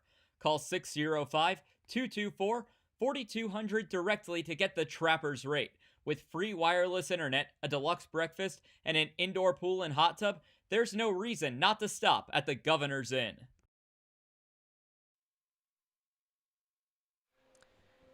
Back here in the top of the 4th inning, 2 runs already across for the Pioneers as a pitching change made in Adrian Lopez, the native of Soledad, California, attending Menlo College playing for the Oaks. Last appeared nearly 2 weeks ago against the Wheat City Whiskey Jacks as the starter on that Saturday. Got the loss in 4 innings pitched, allowed 7 hits, 8 runs, 7 of them earned, walking 5 and striking out 4. So Sundin will be responsible for the runner at third in Jared Mazzaferro. As again, pinch hitter will be number 18 and Tyler Davis for the Pioneers, in place of Dalton Frank, who was injured sliding into second base on a caught stealing back in the second.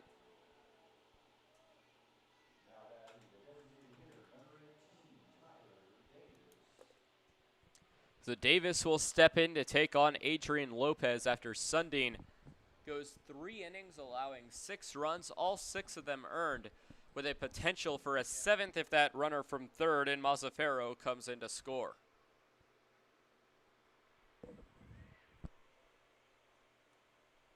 First pitch from Lopez, throws the bat, and it will land on the screen. Could not keep control of the baseball bat. It's not broken as it was just flung to the side for strike one. And that's why the protective netting goes all the way to the dugout. And 0-1, the entire infield is in for Tyler Davis's at bat. The 0-1. Little chopper heading back into the backstop for strike number 2. Tyler Skelton will come out to receive the baseball. So it's Davis, the current batter. Then Cade McGee, runner stands at third base. In Jared Mazzaferro with 2 across already. The 0-2 breaking ball will miss, 1 ball and 2 strikes.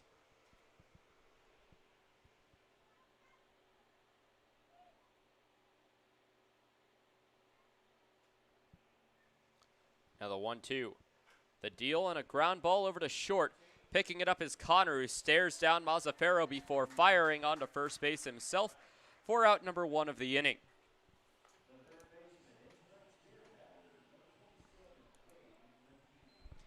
So first out of the inning on the 6-3 ground out runner remains at third for the Pioneers as it will bring up Cade McGee.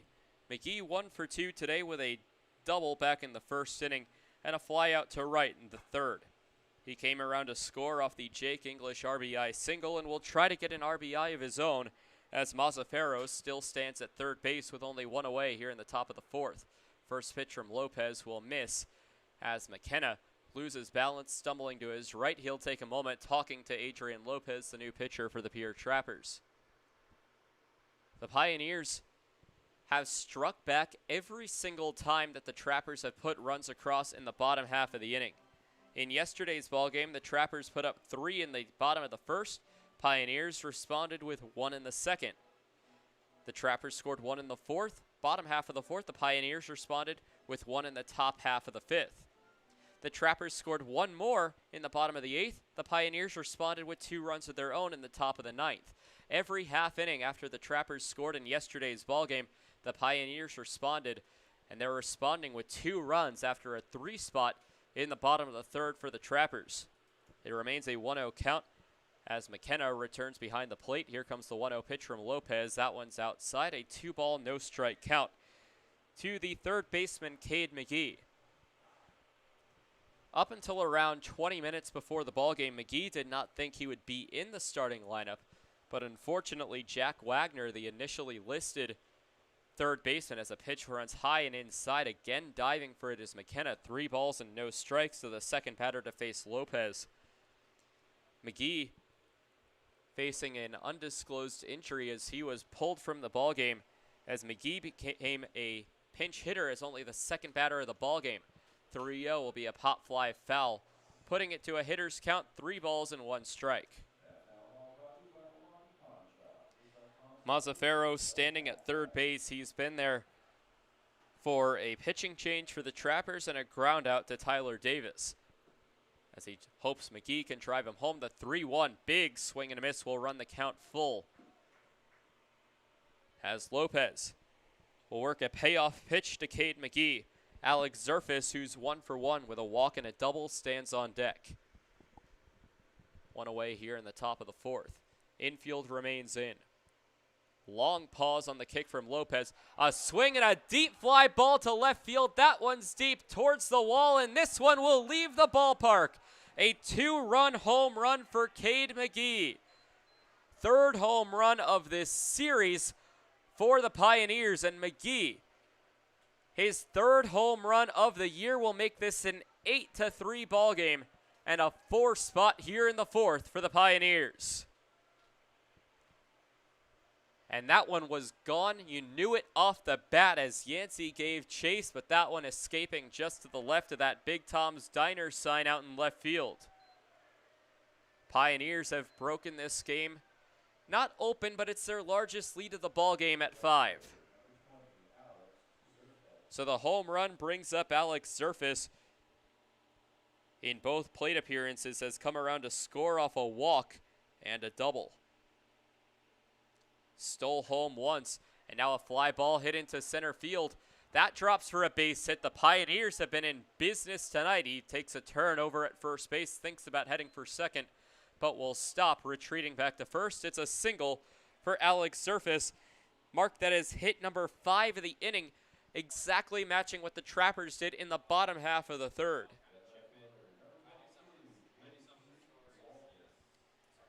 So a base hit, number 5 of the inning for the Pioneers. They're up to 10 here, and it's just the top of the 4th.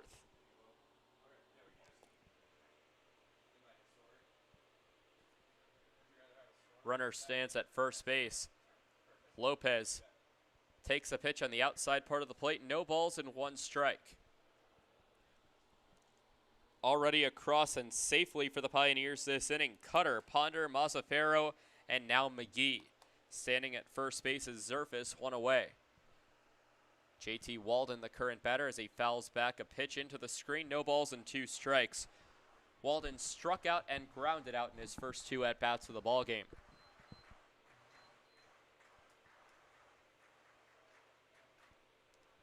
8-3 Western Nebraska,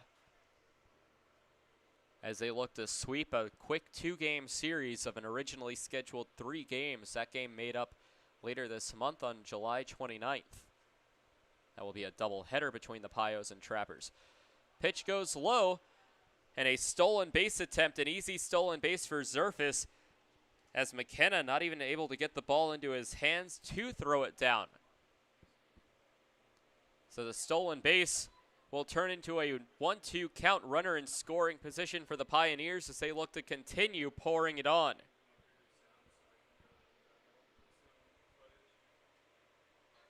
One-two, runner at second. The pitch from Lopez. Pop fly in the shallow outfield. There to make the catch is Reinhardt. Runner at second, and Zerfus stays. So a pop out to the second baseman in Brock Reinhardt for out number 2 of the inning.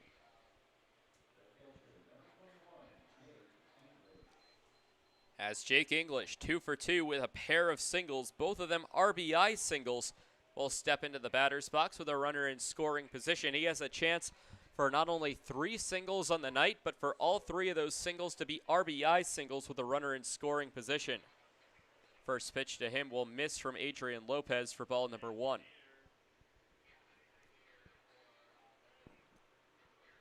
So now the 1-0. Jake English, the Kansas Jayhawk. 1-0 will run high and inside, 2 balls and no strikes. More update from around elsewhere in the Expedition League. Only 1 more score from the last time we updated you. Top of the 6th from Corbett Field as the pitch will miss, 3 balls and no strikes. The Big Sticks scoring their second run of the ballgame. They now lead 2-0 over the SaberDogs. Top of the 6th from Minot, North Dakota. 3-0 with a runner at second base. A ground ball up the middle will be a outreached glove for Reinhardt. Rounding third and coming home is Alex Zerfus. The throw home will not be in time. It's another RBI single for Jake English. He's 3 for 3 today with 3 RBIs, getting a single RBI in each of his base hits. It will extend the Pioneer lead to 9-3, and the Pioneers have scored more runs this inning than the Trappers have all ballgame. So yet another single for Jake English as it brings up Nate Schwartz.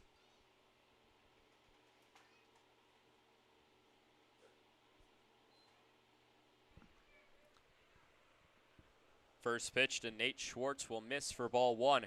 9th batter to come up this inning for the Pioneers. 1-0, another pitch misses, 2 balls and no strikes. As Lopez has not walked a batter yet, but has been struggling with control. The 2-0 pitch, that one will be called a strike. 2 balls and 1 strike. The new count to Nate Schwartz. Schwartz popped out to the second baseman and struck out swinging on his line today, 0 for 2. So now the 2-1. Runner at first base. Lopez fires down the heart of the plate, but missing. 3 balls and 1 strike.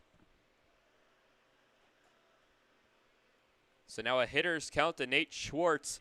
If Schwartz gets on, the Pioneers would officially bat around, as there's a strike. A very delayed strike call by Alex Shoemaker, as the count will go full. Pioneers 9, Trappers 3. Only the top of the 4th inning. Payoff pitch, a breaking ball, misses outside for ball 4. 2 runners will be aboard. First walk surrendered by Adrian Lopez so far today.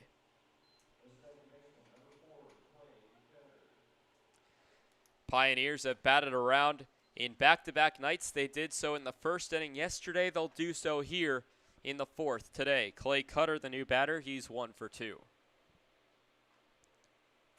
First pitch, catching strike zone for strike number 1, will run the count to no balls and 1 strike.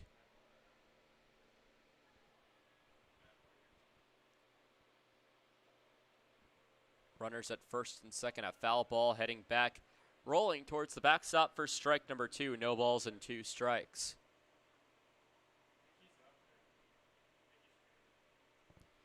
Trappers down by 6 runs. They were down by 7, however, yesterday. So it has not been the worst the Trappers have seen this series.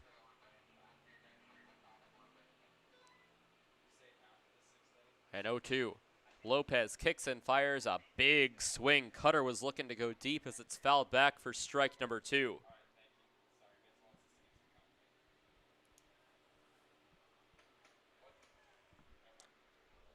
So an 0-2. Stepping back behind home plate is the home plate umpire and Alex Shoemaker. So an 0-2 count, runners at first and second. Schwartz at first, English at second base. As the first pitch of the at-bat that misses will run the count to 1-2.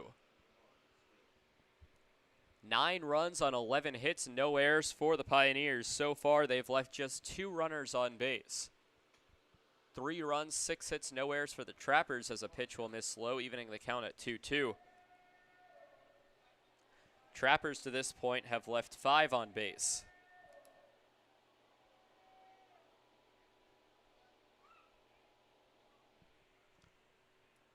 So a 2-2. Lopez looks over at second base. The pitch and a ground ball over to third. Taking it himself will be Garrett Hill. So a fielder's choice for Clay Cutter. Out between second and third is Jake English on the play, as that will finally end the frame for the Pioneers. They end up scoring 5 this inning, as they now lead the Trappers by 6, 9-3. Trappers will look to cut into it with Andrew Kim, Caden Cardoso, and Patrick Connor due up.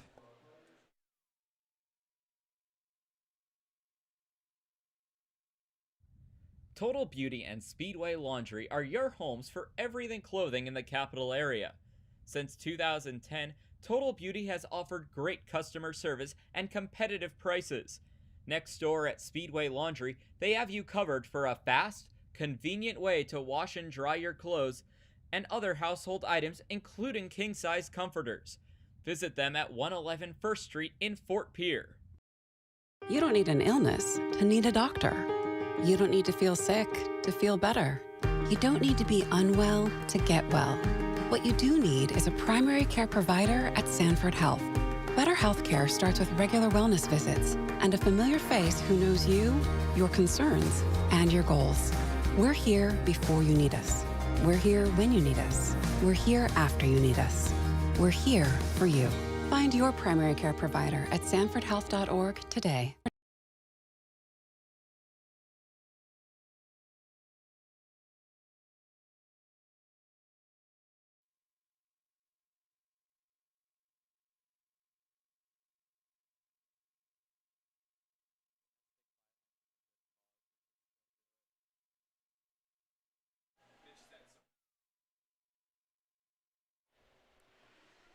Bottom of the 4th inning, Trappers looking to mount a comeback. The good news is they're down by a lot, but it's still early in the ball game. Still first half here in the bottom of the 4th. Pioneers did bat around in the last inning. Scored 5 runs, all of them earned. 2 of them against Adrian Lopez, 3 against Brant Sundin. Brian Webb returns to the mound. The first pitch to Andrew Kim will catch the strike zone high and outside for strike 1.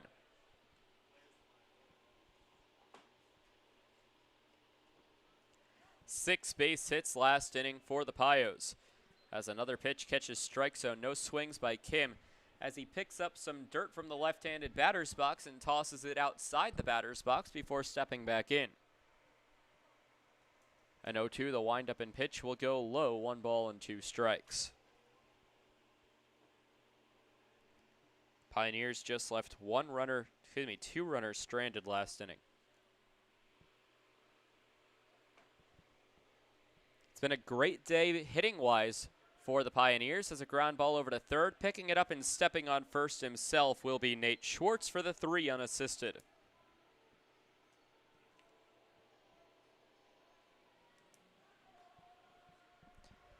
Caden Cardoso, 1 for 2 today, a pop out to short and a single, later coming around to score in the third. Will step up to take the at-bat after the 3 unassisted.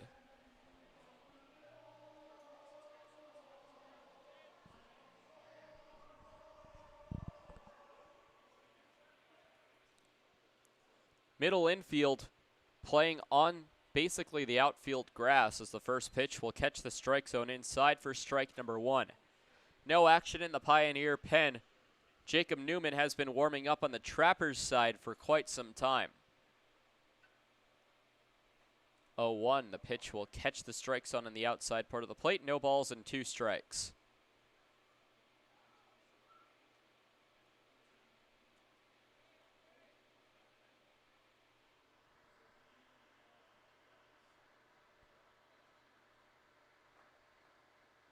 So the 0-2 be fouled up the third base line, keeps the count and the at-bat alive, 0-2.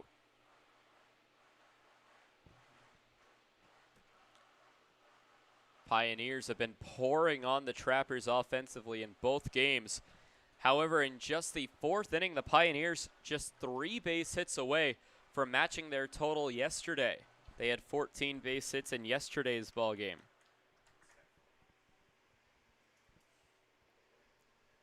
Caden Cardoso here on college night, a Minot State Beaver.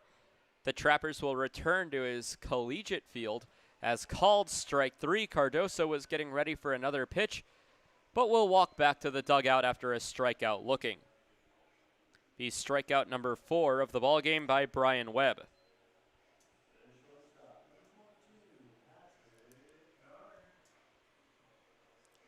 So it goes for out number 2 of the inning as it will bring up Patrick Connor.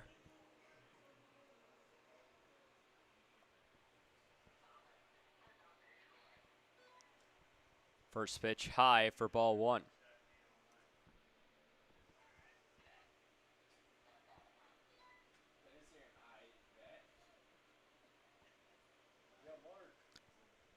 The 1-0 by Webb. That one will bounce on top of home plate for ball 2 as Connor goes ahead in the count. 2 balls and 2 strikes.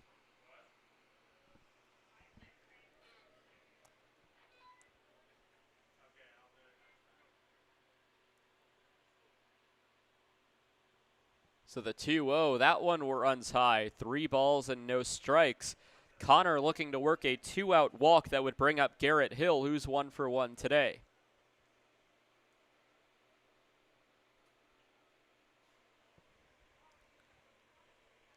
In middle infield still playing out as a 4-pitch walk will be surrendered to Patrick Connor. 3rd walk of the ball game and the first since all the way back in the 1st inning.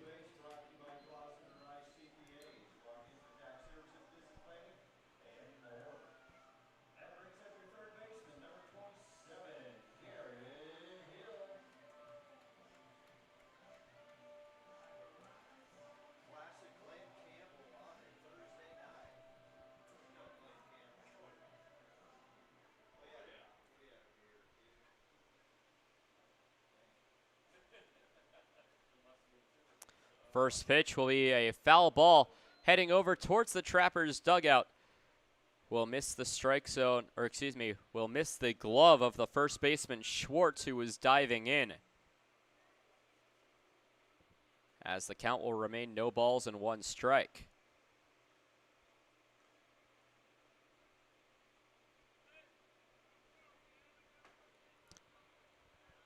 So now an 0-1.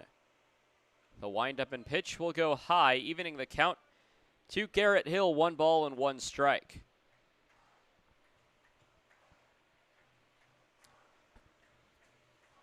And while the players get a lot of recognition and we get to hear what colleges they go to, as a fly ball hit to right field and hooking foul into the Trappers bullpen will run the count to 1 ball and 2 strikes. That was a good time as any to remind fans that there's a staff of interns for every team in the Expedition League that are trying to make it and continue their education as college students. As a line drive hit to center field, diving after it will hit the ground. No play by Ponder, and a base hit for Garrett Hill. He seemed to have come into his own here in his second ball game of the year. He's 2 for 2. As it brings up Colin Adams, the LIU Shark, who's still 0 for 0 today with a walk and a sacrifice fly. Of the Pierre Trappers intern staff, there's Isaac, who attends Chico State in California. Mackenzie from Northern State. Kenzie, who attends the University of Oklahoma, as a pitch to Adams will be called a strike.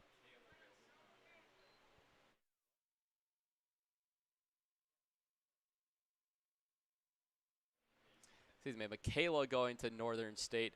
Mackenzie, or just Kenzie, going to Oklahoma. The 0-1 will be fouled off towards the Pioneers bullpen, where action is finally beginning.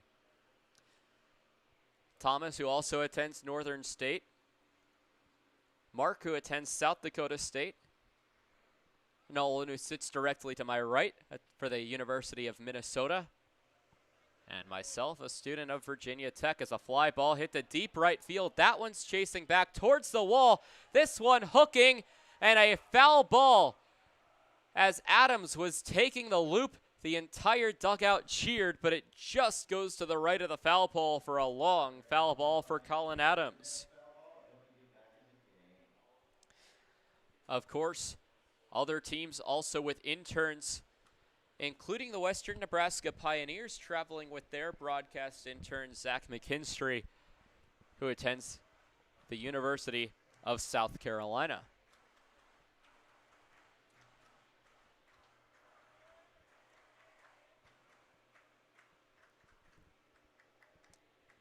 As Adams, just a few feet away from another home run, but it missed just to the right of the foul pole, as the count will run to 1-2.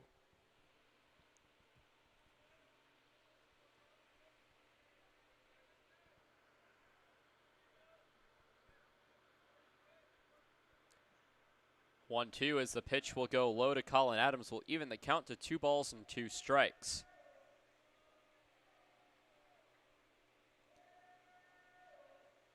Adams with his 5 home runs this year and just 20 base hits.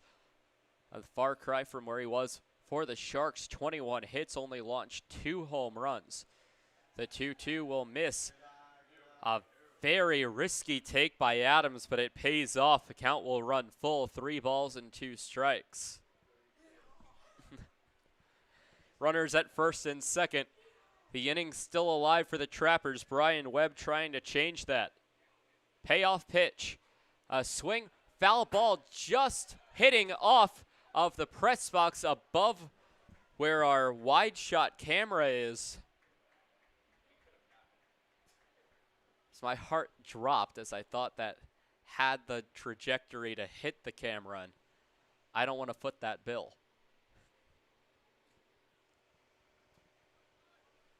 Payoff pitch once more to Colin Adams. That one's taken. Adams throws the bat to the side, will put his hands on his hips in sassiness as he looks back at the home plate umpire. Called strike 3 and strikeout number 5 of the ballgame. as the Trappers will leave it there. End of the fourth inning. The Pioneers 9 and the Trappers 3, as we'll head to the top of the fifth with Ponder, Mazzaferro, and Davis due up.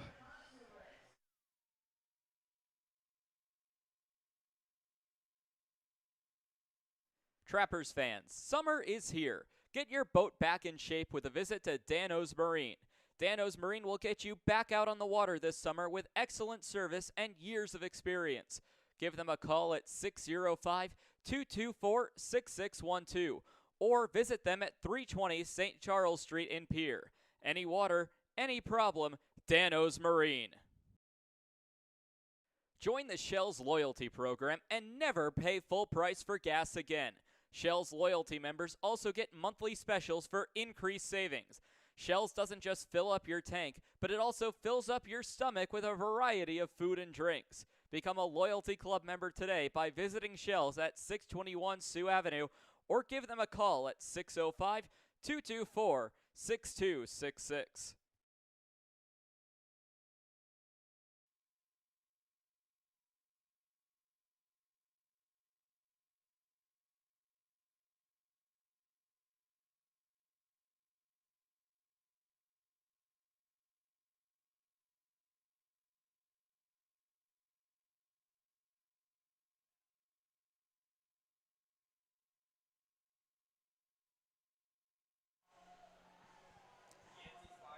Adrian Lopez returns for his second inning of work after relieving Brant Sundin.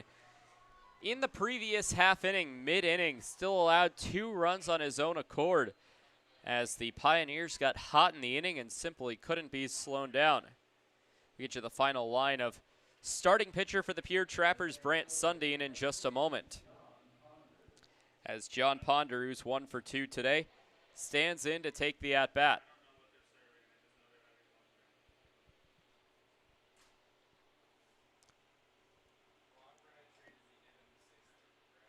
Lopez waits, kicks, and fires on a pitch low and away for ball number 1 to John Ponder.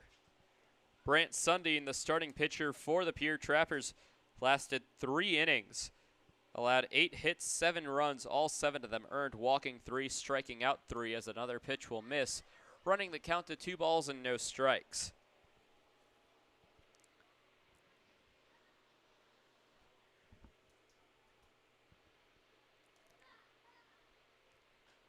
The 2-0 pitch to Ponder. That one misses. 3 balls, no strikes. Lopez struggling to find the strike zone tonight. Ponder, the sophomore out of Georgia State, with 10 base hits, make it 11 base hits on the season, has a double, triple, and 2 home runs. Called strike on the 3-0 pitch. Will run the count to 3 balls and 1 strike.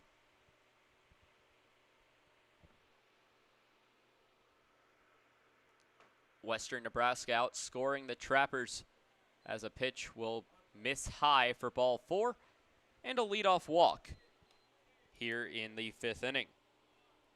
Be the second walk of the ball game surrendered by Adrian Lopez.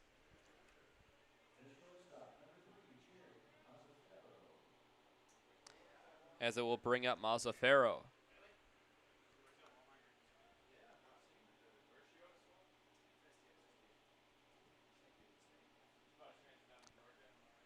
So, the new batter in Mazzaferro is 2 for 2. Today is 2 legs shy of the cycle. He needs a double and a home run as he's already completed the hardest part of it. Got the triple back in the 4th. Runner at first base.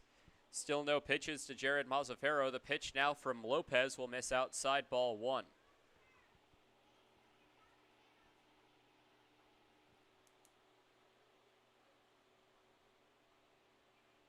Puts the bat over his shoulders. Lopez looks over at the runner at first and Ponder. The 1-0 pitch will run inside, barely missing the stomach of Mazzaferro. Will run the count to 2 balls, no strikes. But the Pioneers outscoring the Trappers by 6, out hitting them by 4. Errors tied at zeros. As a line drive hit into right field, and that one will be a base hit. Rounding second and heading for third is Ponder. The throw will not be in time, as Mazzaferro's single will put runners at the corners.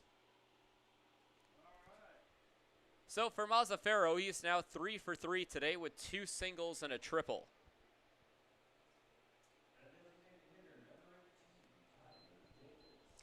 It will bring up Tyler Davis. Davis 0 for 1 today after relieving Dalton Frank, who was injured sliding into second base on a caught stealing. Top of the 5th inning here from Hyde Stadium. And the first pitch, check swing, low and away for ball 1.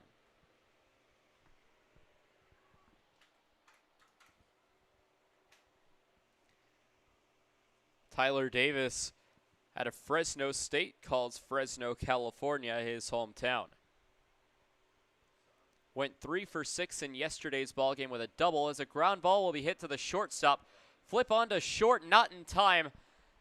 And everybody's safe on the fielder's choice, as Connor maybe took the wrong route and should have thrown over to first, but it will be a fielder's choice in which everyone is safe.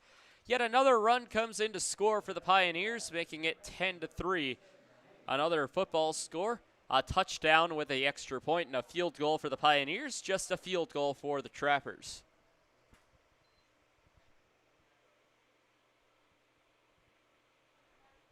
Back-to-back games in which the Pios have scored double digits against the Trappers. First pitch swinging back to Connor. On to second for 1, on to first, and that one will be a double play. A 6-4-3 double play hit into by Cade McGee after hitting the home run. Out on the play is Tyler Davis.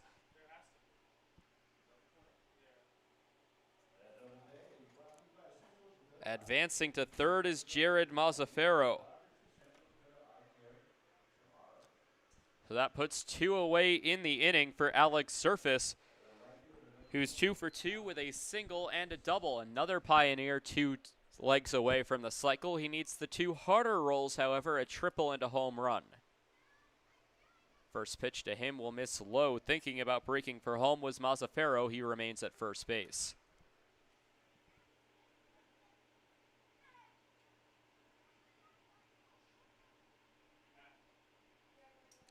Another run comes in. Pios have scored in 3 consecutive innings.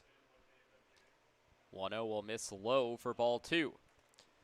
One thing you have to admire about home plate umpire Alex Shoemaker is he won't just call it a ball and not tell you where it missed. Every single ball will move his hand one way, up, right, left, down, and tell you exactly where that pitch missed. 2-0 well outside, as the count will run to 3 balls and no strikes. Newman seemingly done warming up in the bullpen as he's just standing where the catcher would sit.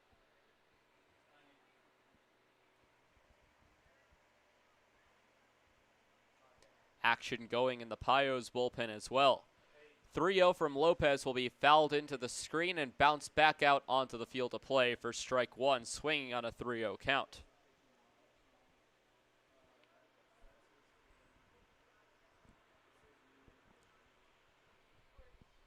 Surface, the right-handed batter, went 2 for 4 yesterday, has matched his hit total from yesterday at 2, taking his another plate appearance as another pitch will be fouled back for strike 2. 3 balls, 2 strikes, and the count will run full. Surface making his 4th plate appearance in 5 innings. Walked, doubled, singled, and this at-bat is to be determined. Payoff pitch. Runner stands at third with 2 away. JT Walden on deck. The payoff pitch from Adrian Lopez is swung on and roped into left field. Yancey as a read will reach up and make the catch for out number 3 of the inning. But the Pios played another run off an RBI fielder's choice hit into by Tyler Davis. 10-3, Pioneers lead. We're halfway through this ballgame. We'll be back for the bottom of the 5th when Strong, McKenna, and Reinhardt are due up for the Trappers.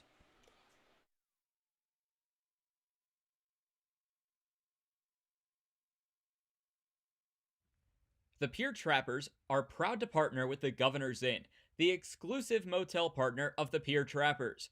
Call 605-224-4200 for a special Trappers rate when you visit Pierre and Hyde Stadium. Whether you're coming for the best hunting, fishing, and outdoor recreation in the Midwest, just passing through, or coming out to the ballpark, the Governor's Inn is the place for you.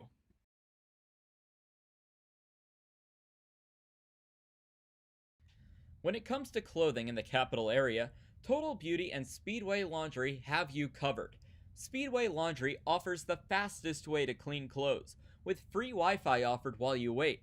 Next door, family-owned and operated Total Beauty has a constantly changing inventory of top-quality clothing. Check out the newest lines in clothing by giving Total Beauty and Speedway Laundry a visit at 111 First Street in Fort Pierre.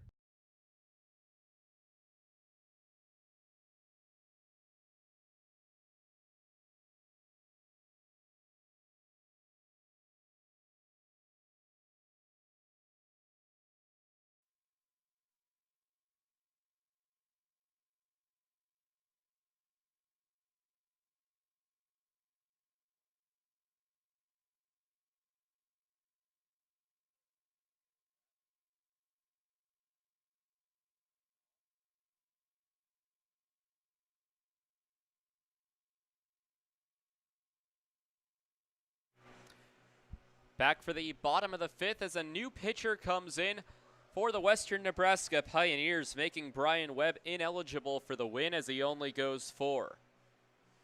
It will be Jaden Tomas, the sophomore out of Yakima Valley Community College playing for the Yaks. Calls Pearl City, Hawaii his hometown. In 4 appearances and no starts, has an 0-1 record with an 11.57 ERA. And 4 2/3 innings pitched, has allowed 8 hits, 8 runs, 6 of them earned, walking 2, striking out 2. Has had a little over a week off as his last appearance was on June 30th, the last day of the first half.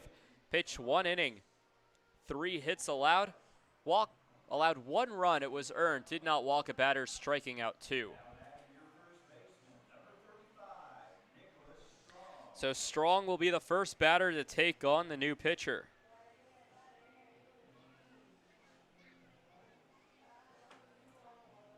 Get you caught up on Brian Webb, the starter for the Western Nebraska Pioneers. Final line in just a moment as Strong steps into the batter's box. And the first pitch from Tomas will be a fastball fouled back, heading to the concourse behind home plate for strike 1.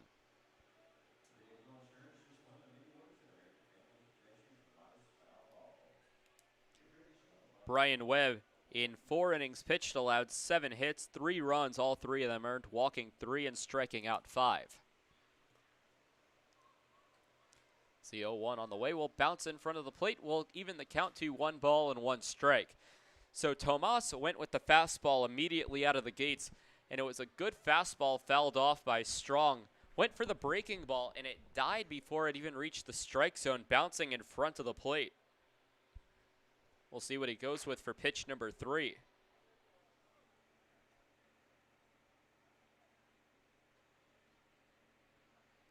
One goes low. It's another fastball. That one just missed. 2-1.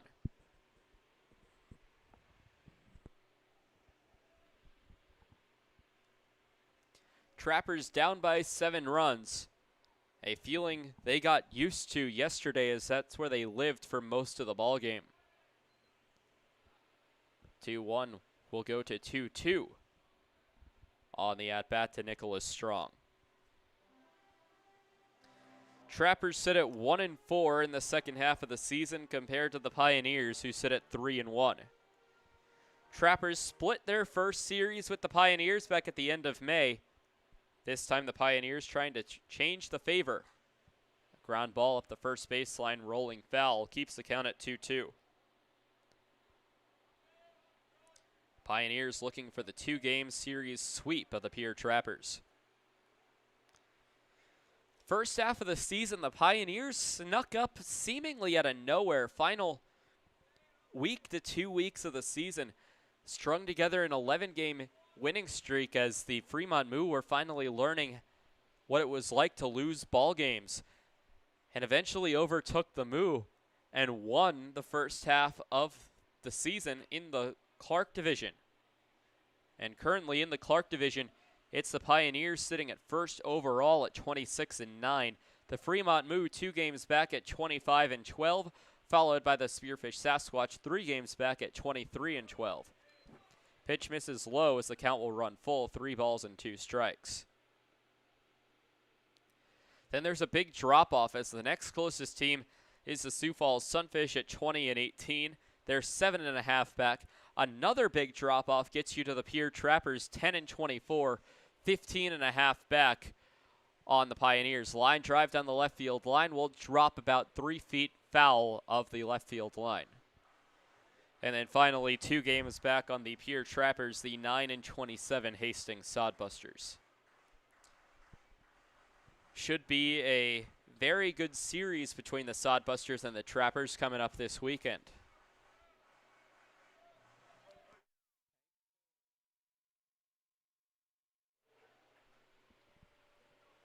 Full count. Payoff pitch on the way, fouled back. And into the crowd, someone's going home with a souvenir. And we'll do the payoff pitch one more time. Jaden Tomas having to deal with Nick Strong, the first batter, fighting through this at-bat. This will be the 10th pitch of the at-bat, and Tomas is only allowed 35 in an inning. The 10th pitch is fouled back, and we are nearing on the longest at-bat of the Trappers season. Pitch number 11 going to be on the way.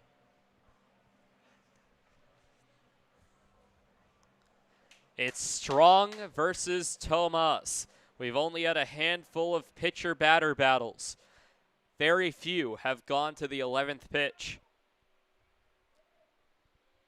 11th pitch on the way from Tomas. This one's fouled off. We'll see a 12th.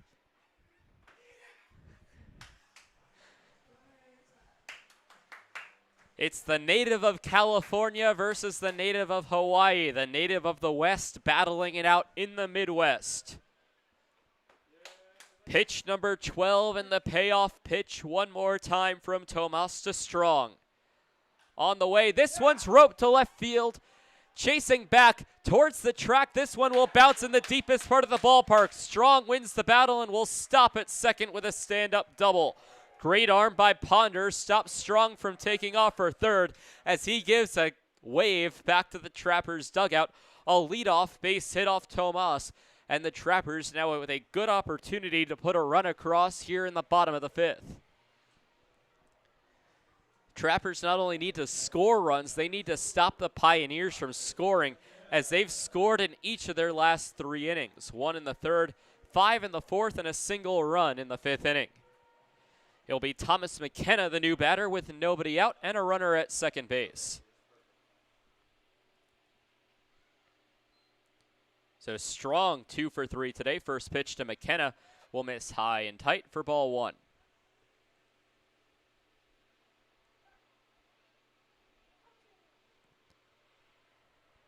Well, that was an entertaining at-bat. 12 pitches, and Nick Strong will finally win the battle. Second pitch of this at-bat is roped into right field. Should be an easy play as Zerfus reaches over and makes the catch, thinking about tagging with Strong, but will retreat back to second base. So a fly out to right for the first out of the inning will bring up Brock Reinhardt, 0 for 2 today, with a pair of strikeouts, one of each variety, swinging and looking.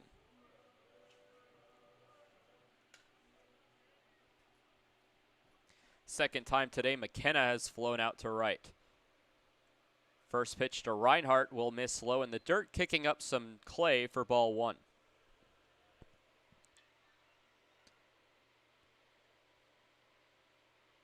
Brock Reinhardt, the South Dakota State Jackrabbit.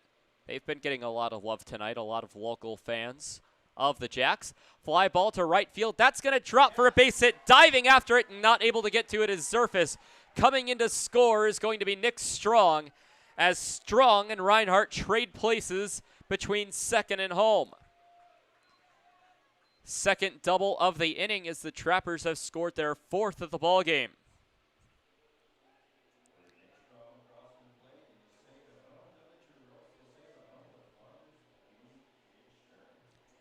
So Strong into score. Reinhardt at second base as Cole Yancey, who has also doubled today, will take the at-bat.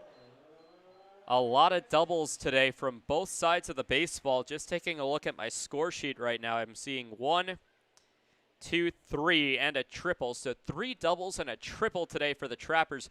First pitch taken low, taking off for third base, will slide in safely off the wild pitch.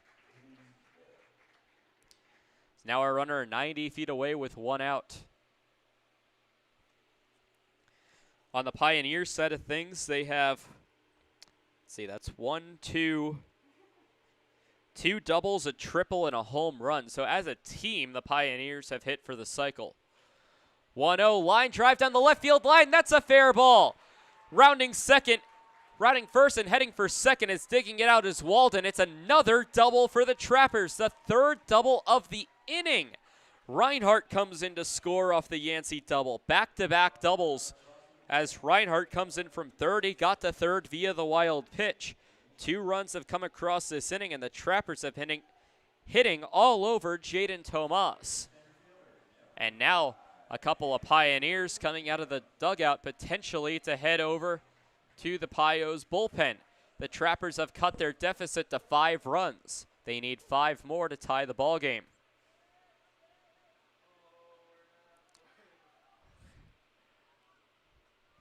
Andrew Kim will take the first pitch low for ball 1 to Tomas.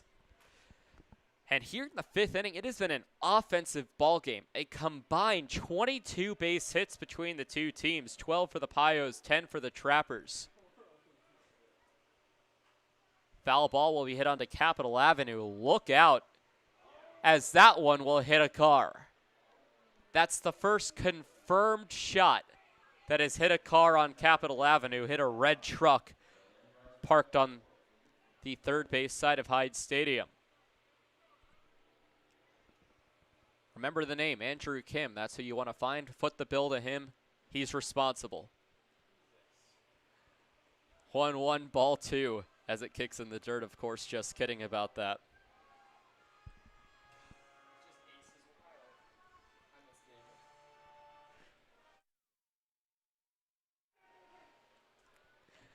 Two balls, 1 strike. Kim batting with a runner at second base and Cole Yancey trying to keep the doubles train moving. Another foul ball. This one may escape the street entirely, landing on the berm next to Capitol Lake.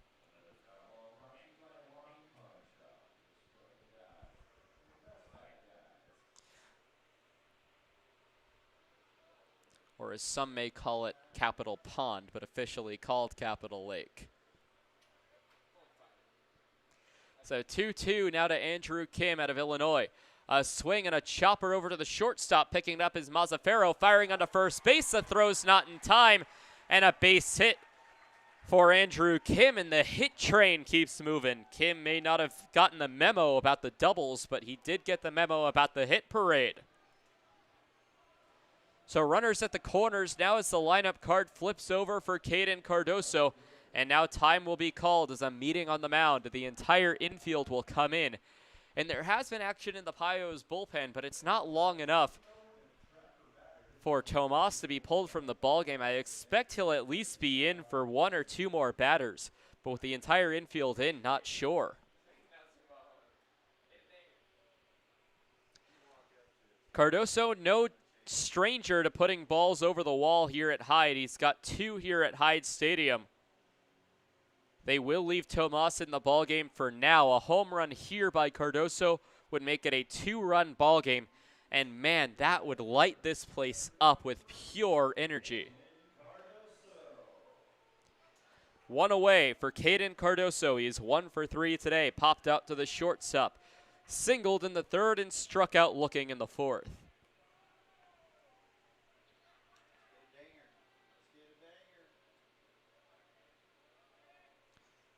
First pitch to Cardoso will miss high, ball 1. We're only here in the 5th inning. We're at the 2-hour mark, the 2-hour, 20-minute mark, actually. Expecting a long ball game in this one. 1-0 with runners at the corners. Runner breaks for second. The swing and a miss. The throw down to second base, not in time. Staying at third base will be Cole Yancey. Stealing second is Andrew Kim. I believe, I'll double check, that's his first stolen. Yes, it is his first stolen base of the season. With the swing and a miss, the count will go even to Cardoso, 1 ball and 1 strike. Tomas having to deal with now 2 runners in scoring position. 2 runs have come across already for Pierre. The 1-1 will bounce in the dirt. Good block by English to keep the runners where they are. Count will run to 2 balls and 1 strike. Cardoso has had 3 home runs this year. 2 here at Hyde Stadium. The other home run, where else but his collegiate ballpark at Minot State and Corbett Field. He will return there later next week as a pitch fouled back into the screen, flirting with a strikeout now with a 2-2 count. After the Trappers play their now 4-game series with the Sodbusters, the Trappers travel for a 2-game trip to Minot on Tuesday and Wednesday. Monday and Tuesday, excuse me. 2-2, check swing will miss. Barely missing a really risky pitch to take with 2 strikes. We'll run the count full.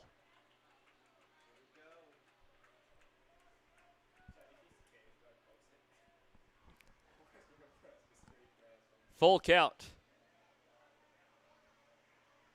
Here down by 5.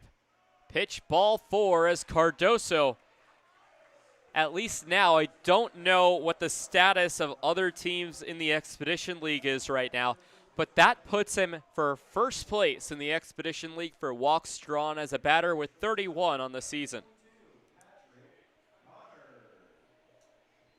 First walk surrendered by Tomas as it will bring up Patrick Connor. Bases are loaded with 1 away. Connor, a big opportunity. He's 1 for 2 today with a ground out single and walk. First pitch, ground ball. This could be 2. Mazzaferro picks it up. He can't pick it up. Fires onto first base. Not in time, and everybody will be safe on the E6. Another run comes in to score for the Trappers, and all of a sudden, the tying run is at the plate. First error of the ball game on either side. So Connor reaches on the E6. Advancing to second is Caden Cardoso. Andrew Kim advances to third, and Cole Yancey coming in to score. Garrett Hill, 2 for 2 today, as that will be it for Jaden Tomas. Tomas only records 1 out. It was a fly out by Thomas McKenna as the second batter he faced. But a pitching change will be coming for the Pios here in the bottom of the 5th. Tying run coming to the plate in Garrett Hill. We'll be back continuing the bottom of the 5th inning when we come back on the Pierre Trappers YouTube and Mixer live streams. Trappers, a good opportunity to come back in this ball game.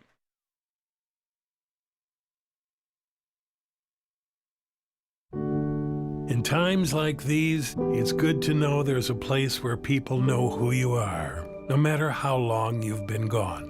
A place where the smells of home cooking are still in the air, where a simple wave warms your heart, and sharing stories with family, friends, and your community is just a way of life. Yes, in times like these, it's good to be home. Farmers Union Insurance, protecting what's important in life.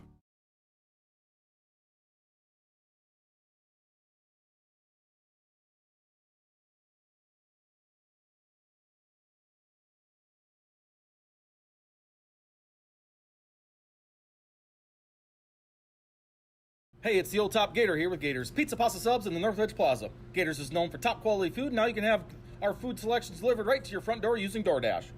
That's right, now you have 4 ways that you can get great Gators food. Dine in, carry out, curbside pickup, and now delivery through DoorDash. Gators has been serving the Pierre area and now Trappers baseball fans since 1987. Gators Pizza, Pasta, Subs in the Northridge Plaza.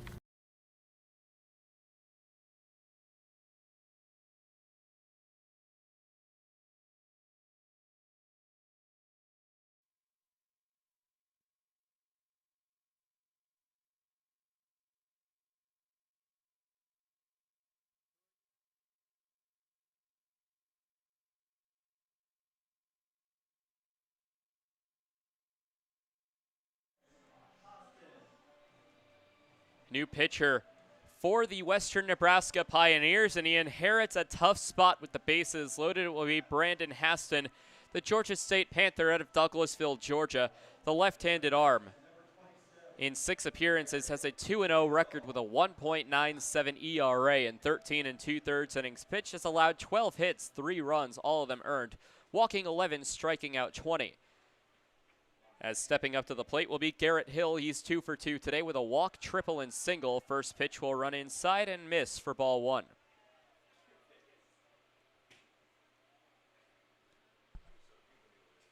Haston has allowed 3 runs, 3 hits. Walk 11, struck out 20, told you about that, but his last appearance on July 3rd against the Canyon County Spuds is another pitch missing high and inside. We'll run the count to 2-0. He got the win in 2 innings pitched, allowed 1 base hit, no runs, 2 walks, striking out 1.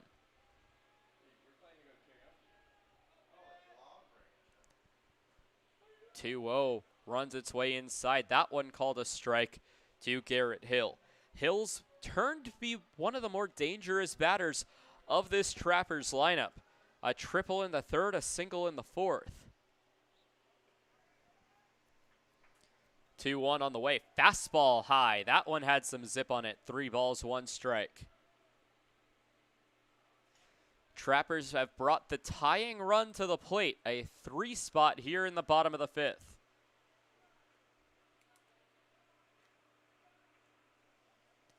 3-1 swung on and missed, and Hill will face a full count against Brandon Haston.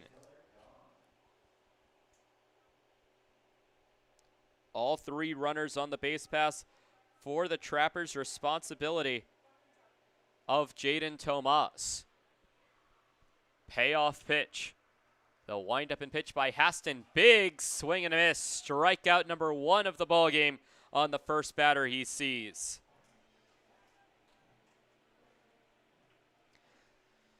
So now with 2 away, it brings up the power-hitting Colin Adams. And man, if there isn't a guy that the Trappers wouldn't want to see more, their home run leader with 5 home runs on the year. 3 of them were on the same road trip to Minot. Has launched 1 here at Hyde Stadium. Trappers yet to hit a grand slam this season. Perhaps this could be the time as the first pitch taken high, but in the strike zone for strike number 1.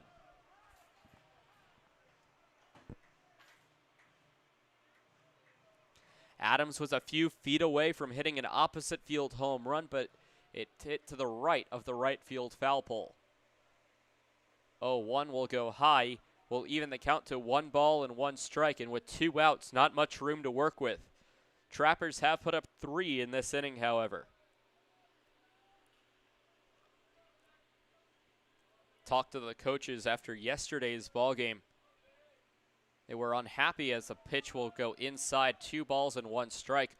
With the offensive production in the middle part of the game, 4th, 5th, and 6th innings, well, a lot of offense has taken place here in inning number 5, including 3 runs crossing the plate, potentially more pending this at-bat.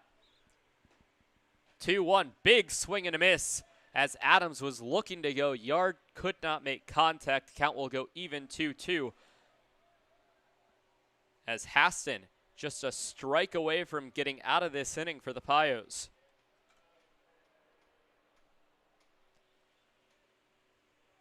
The 2-2 windup and pitch goes high. It will be a full count to the DH Colin Adams. Today 0 for 1, walked, sacrifice fly, and a strikeout swinging. In yesterday's ball game, Adams went 2 for 5 with a double RBI and 2 strikeouts. All runners go. A swing and a miss will end the inning. Brandon Haston comes in, strikes out 2 batters in the 2 batters he faces to end the Trappers' dream of coming back in this ball game. At least in the 5th inning. They'll try again in the 6th. Top of the 6th coming up with JT Walden, Jake English, and Nate Schwartz due up for the Pioneers.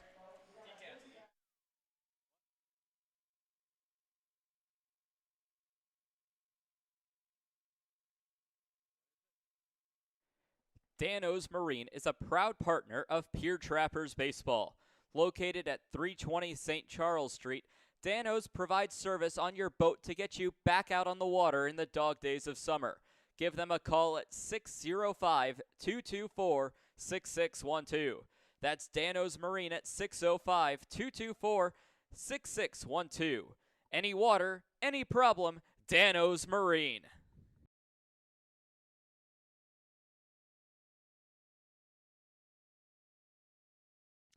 Wow, Shell's Quick Stop is the place to go for a variety of food, drinks, fishing tackle, and more.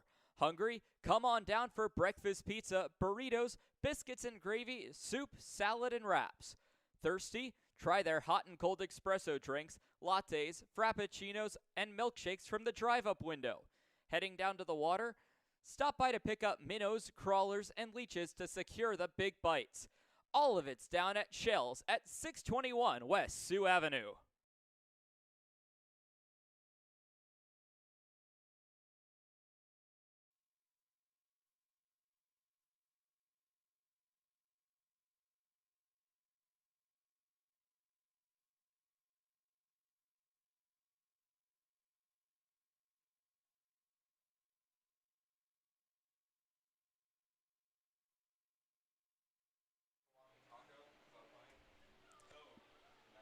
Top of the 6th inning. JT Walden will lead things off for the Pioneers after the Pios led up 3 runs in the bottom half of the inning.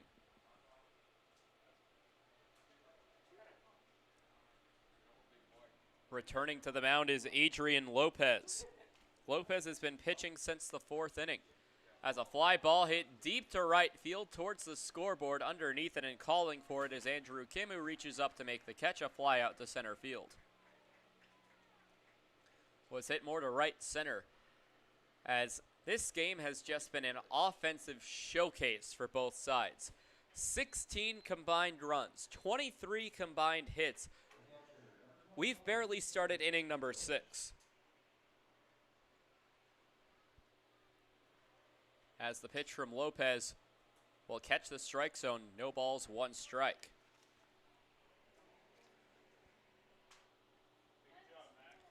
Walden today is 0 for 3, striking out, grounding out, and popping out. 0-1 will miss away. Will even the count to 1 ball and 1 strike.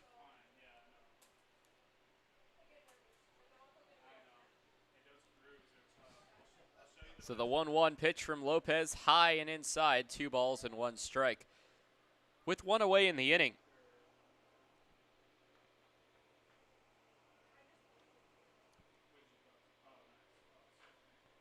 A ground ball over to shortstop. Connor picks it up, fires off balance, throw in time.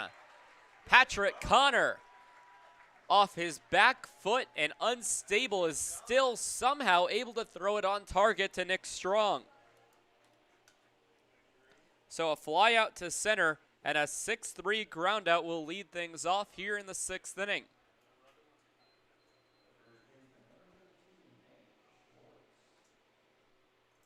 It'll bring up Nate Schwartz, 0 for 2. Pop out, strikeout, and a walk on his line in that order.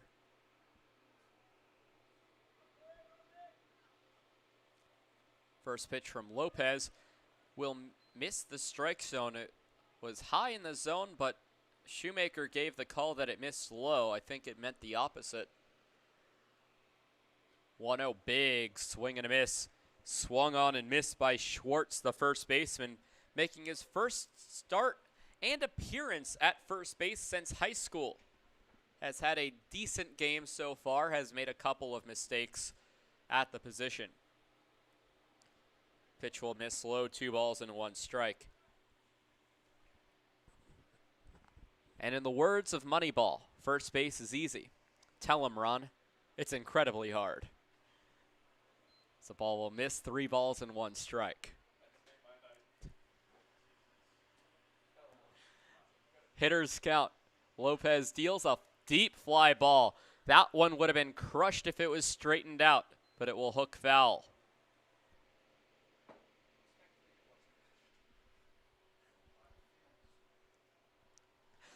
Now a payoff pitch coming from Lopez. He's trying to work the first perfect inning of the game as it's fouled back into the screen.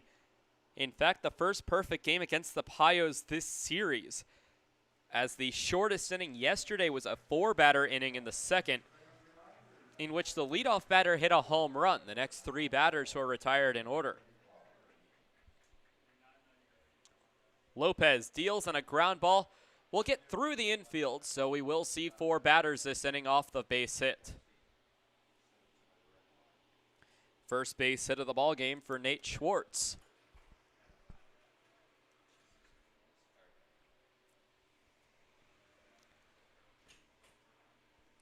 It will bring up Clay Cutter. 1 for 3 today, popped out to the shortstop, singled and came around to score in the 4th, and reached on a fielder's choice later that same inning. Was the only Pioneer to bat twice in the 4th, as the first pitch from Lopez will miss for ball 1. 10-6 Pios. That base hits number 13 for them on the ball game. Scoreboard being lit up like a Christmas tree as the pitch will go inside. 2 balls, no strikes.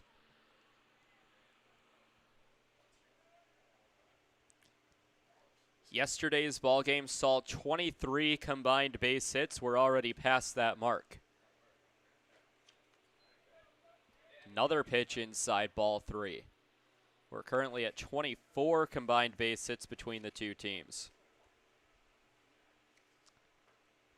Last time that the Trappers and their opponent combined for 24 base hits, back on June 30th, when they combined for 24 with the SaberDogs, called strike for strike number 1. The SaberDogs had 14 hits, the Trappers had 10.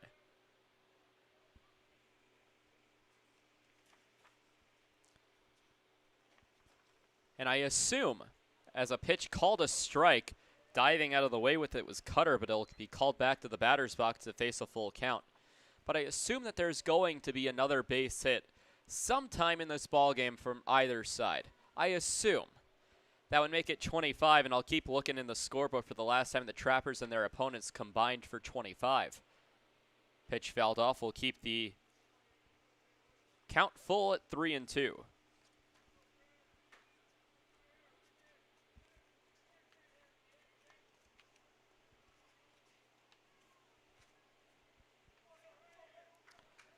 So the payoff pitch going to be coming once more from Adrian Lopez. Runner goes, a swing and a miss for strike number 3. And for Adrian Lopez, it's his first strikeout of the ballgame after coming in for relief of Brant Sundin. So Clay Cutter goes down on strikes, which will end the inning. The Pios forced to leave a runner on first. We'll head to the bottom of the 6th when we return here on the Pierre Trappers YouTube and Mixlr live streams.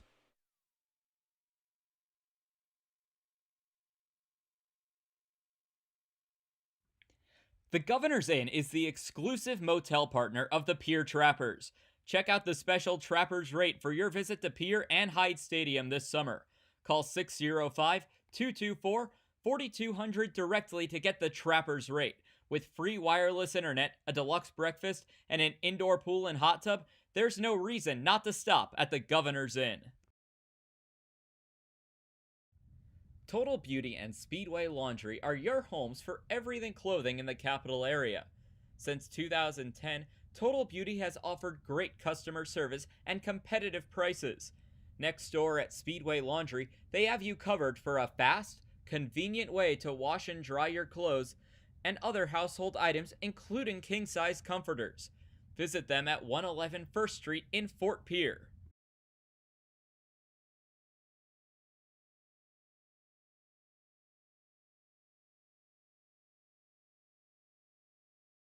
You don't need an illness to need a doctor. You don't need to feel sick to feel better. You don't need to be unwell to get well. What you do need is a primary care provider at Sanford Health. Better healthcare starts with regular wellness visits and a familiar face who knows you, your concerns, and your goals. We're here before you need us. We're here when you need us. We're here after you need us. We're here for you. Find your primary care provider at sanfordhealth.org today. Strong steps into the batter's box to take on Brandon Haston as we return for the bottom of the sixth. First pitch will catch the zone for strike number one. I was looking back in my scorebook at the games earlier this season. Trappers have scored a lot of runs and have allowed a lot of runs. But tonight they are tied for their season high in combined base hits with their opponents, currently sitting at 24, the Pios with 13, the Trappers with 11. Even back in early May when the Trappers lost 23-9, they only combined for 18, giving up 12 runs to the Sodbusters, getting 6 themselves as the pitch fouled off. Will keep the count at 0-2. The game in which this game is tied for most combined base hits was not too long ago, back on June 30th. Against the SaberDogs, a 20-7 loss for the Trappers, in which the SaberDogs had 14 hits, the Trappers had 10. The 0-2 called strike three, as Nick Strong will be forced to take the walk of shame. 3 strikeouts in a row for Haston, leading off his appearance. First strikeout of those looking.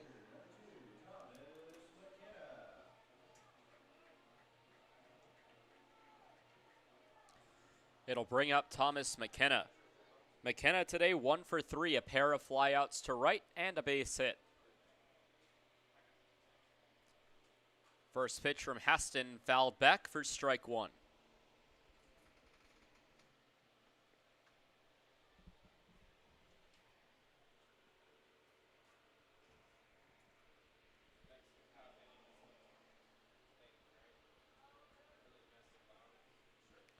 So now an 0-1, big swing and a miss. Took him out of his shoes on that one, 0-2.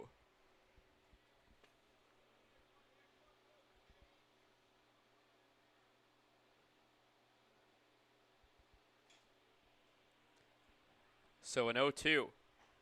Another huge swing and a miss, and that's 4 strikeouts in a row to start off the ball game for Haston. He's having himself a night.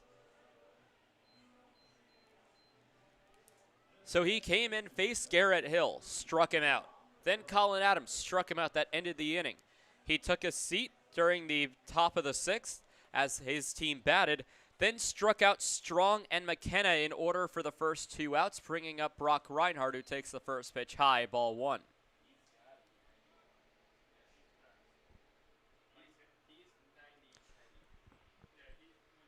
So 1 ball, no strikes.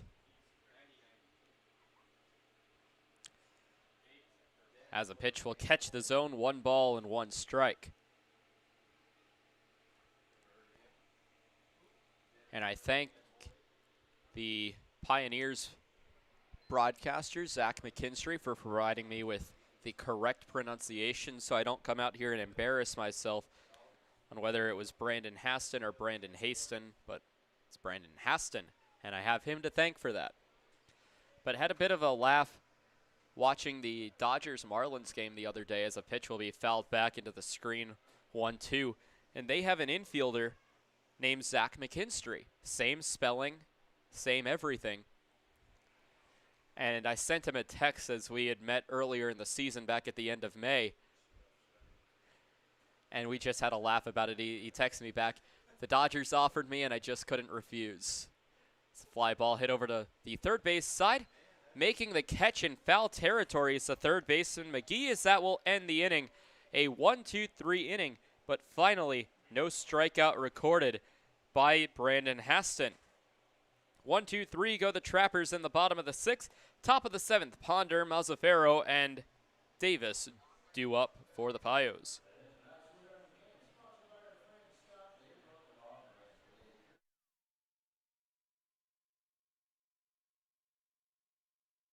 Trappers fans, summer is here. Get your boat back in shape with a visit to Dano's Marine. Dano's Marine will get you back out on the water this summer with excellent service and years of experience. Give them a call at 605-224-6612 or visit them at 320 St. Charles Street in Pierre. Any water, any problem, Dano's Marine. Join the Shell's loyalty program and never pay full price for gas again. Shell's loyalty members also get monthly specials for increased savings. Shell's doesn't just fill up your tank, but it also fills up your stomach with a variety of food and drinks. Become a Loyalty Club member today by visiting Shell's at 621 Sioux Avenue or give them a call at 605-224-6266. The Pierre Trappers are proud to partner with the Governor's Inn, the exclusive motel partner of the Pierre Trappers. Call 605-224-4200 for a special Trappers rate when you visit Pierre and Hyde Stadium. Whether you're coming for the best hunting, fishing, and outdoor recreation in the Midwest, just passing through, or coming out to the ballpark, the Governor's Inn is the place for you.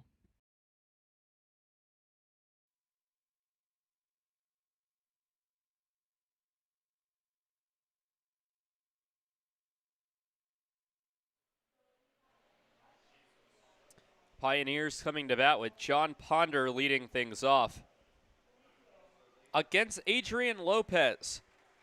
Here in the 7th inning, Lopez going to be pitching his 4th inning of work.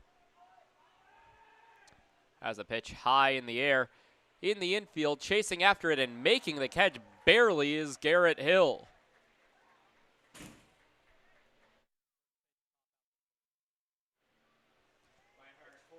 So 1 out in the inning.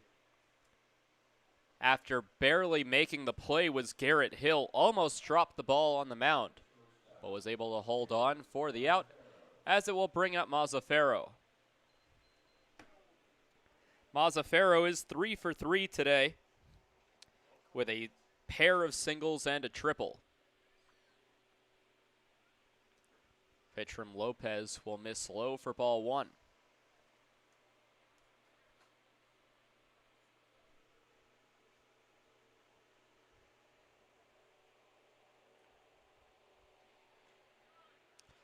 Big swing and a miss.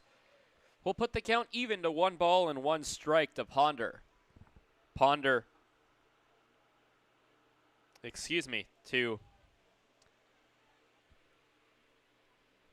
the batter Mazzaferro. Mazzaferro singled in the 2nd inning, tripled in the 4th, later coming around to score that frame. Another pitch will miss for ball 2. And singled in the 5th, being stranded at 3rd base, getting around on a fielder's choice and a double play.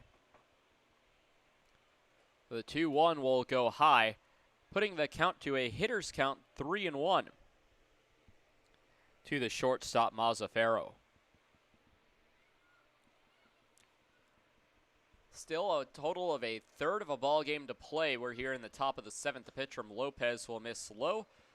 Catching strike zone instead for a full count, 3 balls, 2 strikes. Catching the strike zone right at the knees.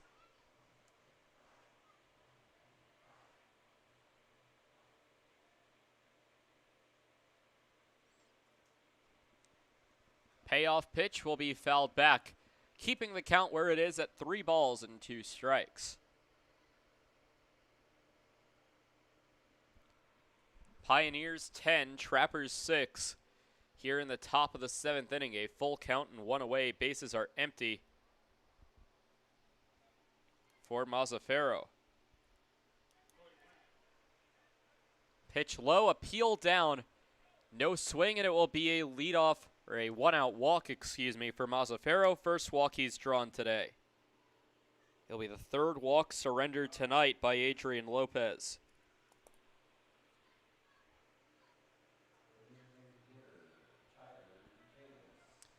Tyler Davis becomes the new batter.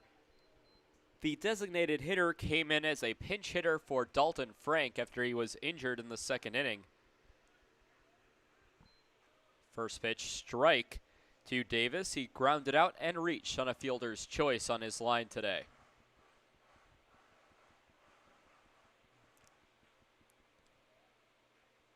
And 0-1.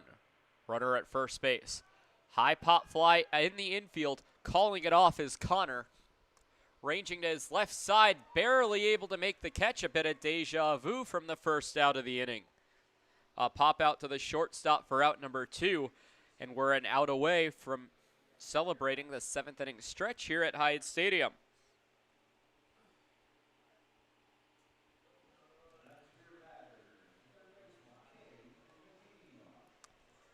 It'll bring up Cade McGee. McGee today is 2 for 4. A double flyout home run and a double play. Ground ball to third. Hill picks it up, will fire onto first base. Strong off the bag. Will stutter step back onto the bag itself. A 5-3 ground out will end the inning as it's time to stand up and stretch your legs. The 7th inning stretch. The Pios go scoreless here in the 7th and hitless as they can only draw a walk against Adrian Lopez. We'll be back for the bottom of the 7th inning when we come back on the Trappers YouTube and Mixler live streams. Bottom of the order, Yancey, Kim, and then the top, Cardoso, due up.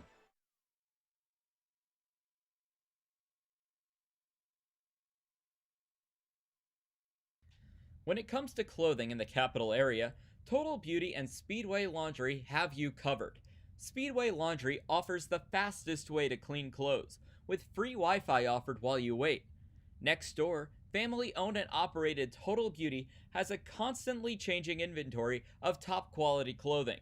Check out the newest lines in clothing by giving Total Beauty and Speedway Laundry a visit at 111 First Street in Fort Pierre. In times like these, it's good to know there's a place where people know who you are, no matter how long you've been gone. A place where the smells of home cooking are still in the air, where a simple wave warms your heart, and sharing stories with family, friends, and your community is just a way of life. Yes, in times like these, it's good to be home. Farmers Union Insurance, protecting what's important in life.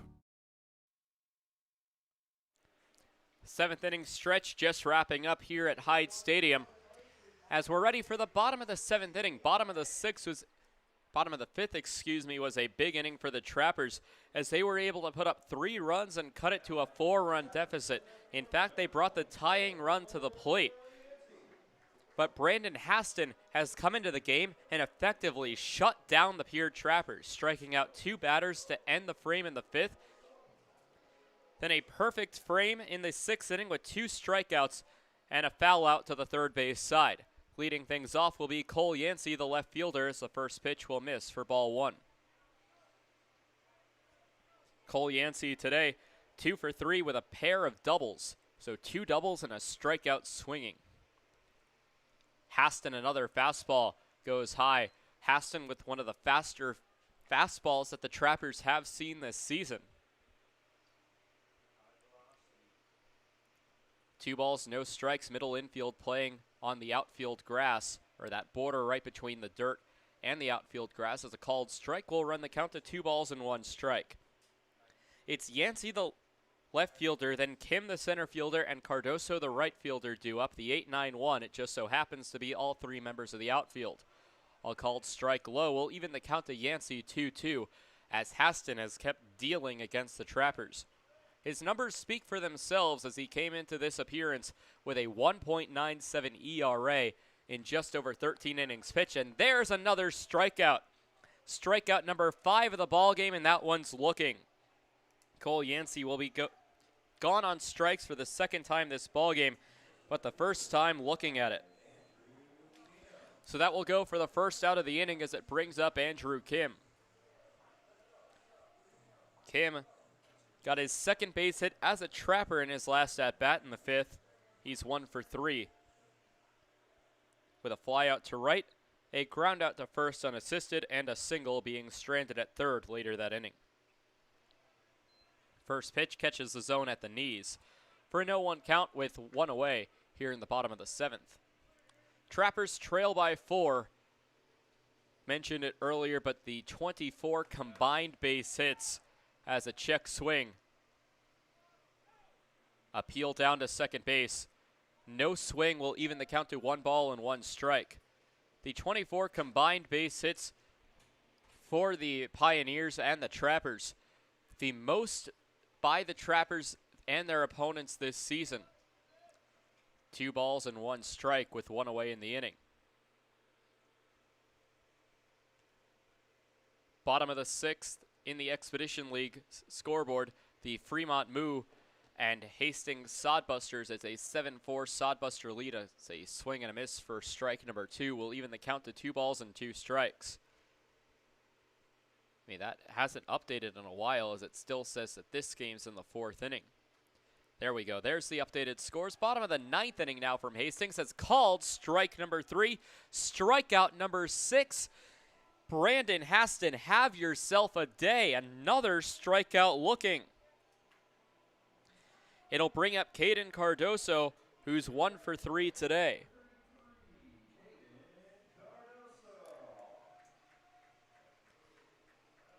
Haston has been dominant against the Trappers so far.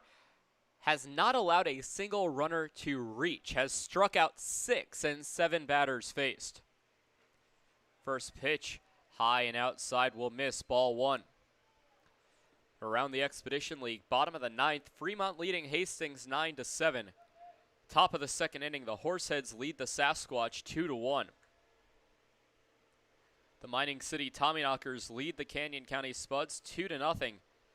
That game in Spearfish in the 2nd, that game in Canyon County in the 4th. A big swing and a miss by Cardoso as he falls into his first strike of the at-bat, evening the count at 1 ball and 1 strike.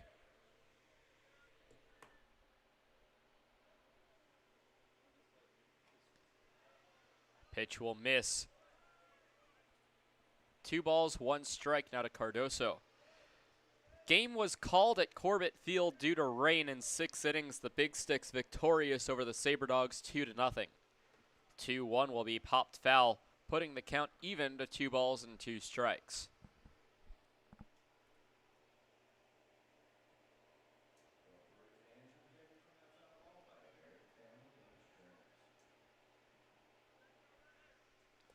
Haston coming in for relief of Jaden Tomas, who was frankly rocked in that 5th inning against the Trappers. As the 2-2 will be swung on and missed by Caden Cardoso. It's strikeout number 3 of the inning for Haston, strikeout number 7 of the ballgame, and he's just pitched 2 2/3. Haston has struck out 7 of the 8 batters he's faced as Cardoso goes down on strikes. Haston nearly untouchable. We're at the end of 7. Top of the 8th coming up with Zerfus, Walden, and English due up for the Pios.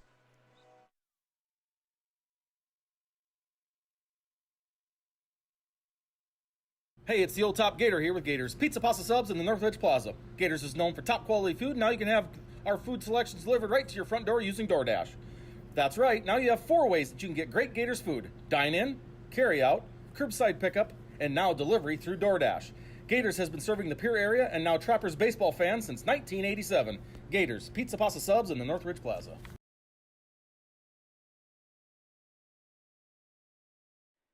Dano's Marine is a proud partner of Pierre Trappers Baseball. Located at 320 St. Charles Street, Dano's provides service on your boat to get you back out on the water in the dog days of summer. Give them a call at 605-224-6612. That's Dano's Marine at 605-224-6612. Any water, any problem, Dano's Marine.